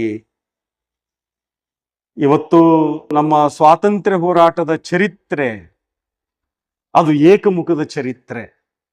ಒಂದು ವರ್ಗ ಅಲ್ಲಿ ವಿಜೃಂಭಿಸಿದೆ. ನಿಜವಾಗ್ಲೂ ಅವರು ಹೋರಾಟ ಮಾಡಿದ್ರೋ ಇಲ್ಲೋ ಗೊತ್ತಿಲ್ಲ, ಆದರೆ ಅವರಿಗೆ ಬೆಂಬಲವಾಗಿ ನಿಂತಂಥವರು ಅನೇಕ ಜನ ಇದ್ದಾರೆ. ನಮ್ಮ ಸಾಮ್ರಾಜ್ಯಗಳು ಕೂಡ ಹಾಗೇನೆ, ನಮ್ಮ ರಾಜಮನೆತನಗಳು ಕೂಡ ಹಾಗೇನೆ. ಒಂದು ರಾಜಮನೆತನ ಒಂದು ದೀಪ ಆದರೆ ಆ ದೀಪಕ್ಕೆ ಎಣ್ಣೆ ಮತ್ತು ಬತ್ತಿಯಾದಂಥವರು ಅಲ್ಲಿರ್ತಕ್ಕಂಥ ಸೇವಕ ವರ್ಗ ಮತ್ತು ಸೈನಿಕ ವರ್ಗ, ಅವ್ರನ್ನ ರಕ್ಷಣೆ ಮಾಡಿದವರು. ಆದ್ರೆ ಅವ್ರ ಕುರಿತು ಇವತ್ತು ನಾವು ಮಾತಾಡೋದಿಲ್ಲ ಅಂತಂದ್ರೆ ಅವ್ರ ಕುರಿತು ಮಾತಾಡುವ ಅವಶ್ಯಕತೆ ಬಹಳ ಇದೆ. ನಮ್ಮನ್ನು ಬದುಕಿಸಿದವರು ಅವರು. ನಮ್ಮಲ್ಲಿ ಅನೇಕ ಉದಾಹರಣೆಗಳಿವೆ. ನಮ್ಮ ಸಾಮರಸ್ಯಕ್ಕೆ ನಮಗೆ ಕಿತ್ತೂರು ಚೆನ್ನಮ್ಮ ಮತ್ತು ಕಿತ್ತೂರು ರಾಣಿ ಚೆನ್ನಮ್ಮ ಮತ್ತು ವೀರ ಸಂಗೊಳ್ಳಿ ರಾಯಣ್ಣನೇ ಸಾಕು. ಜಾತಿ ಬೇರೆ, ಪ್ರದೇಶ ಬೇರೆ, ಅಂತಸ್ತು ಬೇರೆ, ಆದರೆ ತಾಯಿ ಮಗನಾಗಿ ಬಾಳಿದ್ರಲ್ಲ, ಈ ನೆಲಕ್ಕಾಗಿ ತಾಯಿ ಮಗನಾಗಿ ಬಾಳಿದ ಉದಾಹರಣೆಗಳು ನಮಗೆ ಮುಖ್ಯ ಆಗ್ಬೇಕಾಗಿದೆ. ಚೆನ್ನಮ್ಮ ಯುದ್ಧ ಮಾಡಿಲ್ಲ ಅಂತ ಅನೇಕರು ಮಾತಾಡ್ತೀವಿ ಇವತ್ತು ನಾವು. ಆಕೆ ಕುದುರೆ ಮೇಲೆ ಕುಂತದ್ದಕ್ಕೆ ಉದಾಹರಣೆಗಳು ನಮ್ಮ ಮಧ್ಯೆ ಇಲ್ಲ. ಆದ್ರೆ ಆಕೆ ಅಧಿಕಾರದಲ್ಲಿದ್ದಾಗ ಯುದ್ಧ ನಡೀತಲ್ಲ, ಆ ಕ್ರೆಡಿಟ್ ಆಕೆಗೆ ಸಲ್ಲಬೇಕೆ ಹೊರತು ಮತ್ತಾರಿಗೂ ಸಲ್ಲಬೇಕಾಗಿಲ್ಲ. ಆಕೆ ಅಂತಃಪುರದಲ್ಲಿ ಇರಬಹುದು, ಆದರೆ ಆಕೆ ಹೆಸರಲ್ಲಿ ಅಲ್ಲಿರುವಂತ ಜನ ಯುದ್ಧ ಮಾಡಿದ್ರಲ್ಲ. ಆಕೆ ಜೈಲಿನಲ್ಲಿದ್ದಾಗನೂ ಇನ್ನೊಂದು ಜಾತಿಯ ಮತ್ತು ಸೇವಕ ವರ್ಗದ ಒಬ್ಬ ಸಂಗೊಳ್ಳಿ ರಾಯಣ್ಣ ಆಕೆಯ ಕುರಿತಾಗಿ ಮಾತಾಡುತ್ತಾನಲ್ಲ. ಒನಕೆ ಓಬವ್ವ ಪರಿಶಿಷ್ಟ ಜಾತಿಯ ಹೆಣ್ಣು ಮಗಳು, ಆದರೆ ಚಿತ್ರದುರ್ಗದಲ್ಲಿ ಹೈದರಾಲಿಯ ಸೈನ್ಯ ಅಟ್ಯಾಕ್ ಮಾಡಿದಾಗ ಆಕೆ ರಕ್ಷಣೆ ಮಾಡಿದ್ಲಲ್ಲ ಇಡೀ ಕೋಟೆಯನ್ನ. ಆದ್ರೆ ನಮ್ಮ ಫಿಲ್ಮು, ನಮ್ಮ ಪುಸ್ತಕಗಳಲ್ಲಿ ಆಕೆ ಹೊಡೆದ್ಲ ಆ ಸೈನಿಕರನ್ನ, ಸತ್ತೋಗ್ಬಿಟ್ಲು ಅಂತ ತೋರಿಸ್ತೀವಿ. ಆದರೆ ಆಕೆ ಆ ಕೋಟೆಯನ್ನ ರಕ್ಷಣೆ ಮಾಡಿದ ಮೇಲೆ, ಸೈನಿಕರನ್ನ ಒಡೆದು ಹಾಕಿದ ಮೇಲೆ ಆಕೆ ಇನ್ನೂ ಕೆಲವು ದಿನಗಳ ಕಾಲ ಬದುಕಿದ್ಲು ಅಂತ ನಮ್ಮ ಚರಿತ್ರೆ ಹೇಳುತ್ತೆ. ಆ ರಾಜ ಊರು ತುಂಬ ಮೆರವಣಿಗೆ ಮಾಡ್ತಾನೆ ಆಕೆಯನ್ನ, ಆಕೆಗೆ ಹೊಲವನ್ನ ಇನಾಮಾಗಿ ಕೊಡ್ತಾನೆ. ಅವರ ವಂಶಸ್ಥರು ಕೂಡ ಇವತ್ತು ನಮ್ಮ ಮಧ್ಯೆ ಇದ್ದಾರೆ. ಇವೆಲ್ಲವುಗಳು ನಮ್ಮ ಚರಿತ್ರೆಯಲ್ಲಿ ದಾಖಲಾಗಬೇಕಾಗಿದೆ. ಇವತ್ತು ಎಲಿಜಬೆತ್ ಅನ್ನುವಂಥ ಮಹಾರಾಣಿ ಜಗತ್ತನ್ನ ಆಳಿರಬಹುದು. ಒಂದು ಕಾಲಕ್ಕೆ ಜಗತ್ತಿನಲ್ಲಿ ಎಲಿಜಬೆತ್ ರಾಣಿ ಅಂದ್ರೆ ಇಡೀ ಜಗತ್ತಿನ ರಾಣಿ, ಜಗತ್ತಿನ ತಾಯಿ ಅಂತ ಆಕೆಯನ್ನ ಕರೀತಿರ್ಬೋದು. ಆದರೆ ಆಕೆಂದೂ ನಮ್ಮ ತಾಯಿ ರಾಣಿ ಚೆನ್ನಮ್ಮನಂಗೆ, ನಮ್ಮ ತಾಯಿ ಒನಕೆ ಓಬವ್ವನಂಗೆ, ನಮ್ಮ ತಾಯಿ ಝಾನ್ಸಿ ರಾಣಿ ಲಕ್ಷ್ಮೀಬಾಯಿ ಹಂಗೆ ಅವ್ರು ಆಗ್ಲಿಕ್ಕೆ ಸಾಧ್ಯ ಇಲ್ಲ ಅಂತನ್ನೋದನ್ನ ನಮ್ಮ ವಿದ್ಯಾರ್ಥಿಗಳಿಗೆ ಬಿತ್ತುವಂತ ಕೆಲಸ ಮಾಡಬೇಕು. ನಮ್ಮ ಚರಿತ್ರೆಗೆ ಫುಲ್ ಸ್ಟಾಪ್ ಇಲ್ಲ ಅಂತ ಹೇಳಿದ್ನಲ್ಲ. ನಾವು ಯಾವತ್ತು ಸಂಶೋಧಕರಾದಂಥವ್ರು ಅಥವಾ ಪ್ರಾಧ್ಯಾಪಕರು, ಇತಿಹಾಸದ ಪ್ರಾಧ್ಯಾಪಕರಾದಂಥವ್ರು, ನಾವು ಯಾವತ್ತು ಚರಿತ್ರೆಯನ್ನ ತಿರುಚಿ ಹೇಳುವಂತ ಕೆಲಸವನ್ನ ಮಾಡಬಾರ್ದು. ಒಬ್ಬ ಬೋಧಕ, ಒಬ್ಬ ಸಂಶೋಧಕ, ಆತ ತಪ್ಪೇಳಿದ್ರು ಪರವಾಗಿಲ್ಲ, ಸುಳ್ಳು ಹೇಳ್ಬಾರ್ದು. ನಾವು ತಪ್ಪು ಯಾವಾಗ ಹೇಳ್ತೀವಿ ಅಂದ್ರೆ ನನಗೆ ಗೊತ್ತಿಲ್ಲ, ನಾನು ತಪ್ಪು ಹೇಳಿದೆ. ಯಾರೋ ನನ್ನ ಸ್ನೇಹಿತರು ಬಂದು ನೀನು ಹಿಂಗೆ ಹೇಳ್ತೀಯಲ್ಲ, ಅದು ಹಿಂಗಿದೆ ಅಂದಾಗ ನಾನು ಒಪ್ಕೋಬೇಕು. ಅದು ನಾನು ಸುಳ್ಳು ಹೇಳಿದೆ ಅಂದ್ರೆ ನನಗೆ ಗೊತ್ತಿದ್ದು ಅದನ್ನು ಮುಚ್ಚಿಟ್ಟು ನಾನು ಹೇಳುವಂತ ಆ ಸುಳ್ಳಿದೆಯಲ್ಲ, ಅದು ನಿಜವಾಗಲೂ ನಮ್ಮ ಚರಿತ್ರೆಯ ದ್ರೋಹ, ನಮ್ಮ ಸಂಸ್ಕೃತಿಯ ದ್ರೋಹ ಅಂತನ್ನೋದನ್ನ ನಾವು ಯಾವತ್ತೂ ಮರಿಬಾರ್ದು ಅನ್ನುವಂಥ ಕಿವಿ ಮಾತನ್ನ ಹೇಳ್ತಾ, ನಮ್ಮ ಚರಿತ್ರೆ, ನಮ್ಮ ಸಂಸ್ಕೃತಿ ಎಷ್ಟು ದೊಡ್ಡದು ಅನ್ನೋದಕ್ಕೆ ಕೊನೆಗೆ ನಮ್ಮ ಗರತಿಯೇ ಒಂದು ಮಾತು ಹೇಳ್ತಾಳೆ. ಆಕೆ ಬೀಸಕ್ ಕುಂತಿದ್ಲಂತೆ, ಆಕೆ ಹೋಲಿಕೆ ಮಾಡ್ತಾಳೆ, ಆಗ್ಯಾವ ನಮ್ಮ ಜೋಳ ಉಳಿದಾವ ನಮ್ಮ ಹಾಡ. ಆಕೆ ಬೀಸ್ಲಿಕ್ಕೆ ಕುಂತಿದ್ದಾಳೆ, ಬೀಸಿ ಬೀಸಿ ನನ್ನ ಜೋಳ ಎಲ್ಲ ಮುಗಿದು ಹೋಗಿವೆ, ಆದರೆ ನಾನು ಹಾಡುವಂತ ಹಾಡುಗಳು ಹಾಗೆ ಉಳಿದಿವೆ.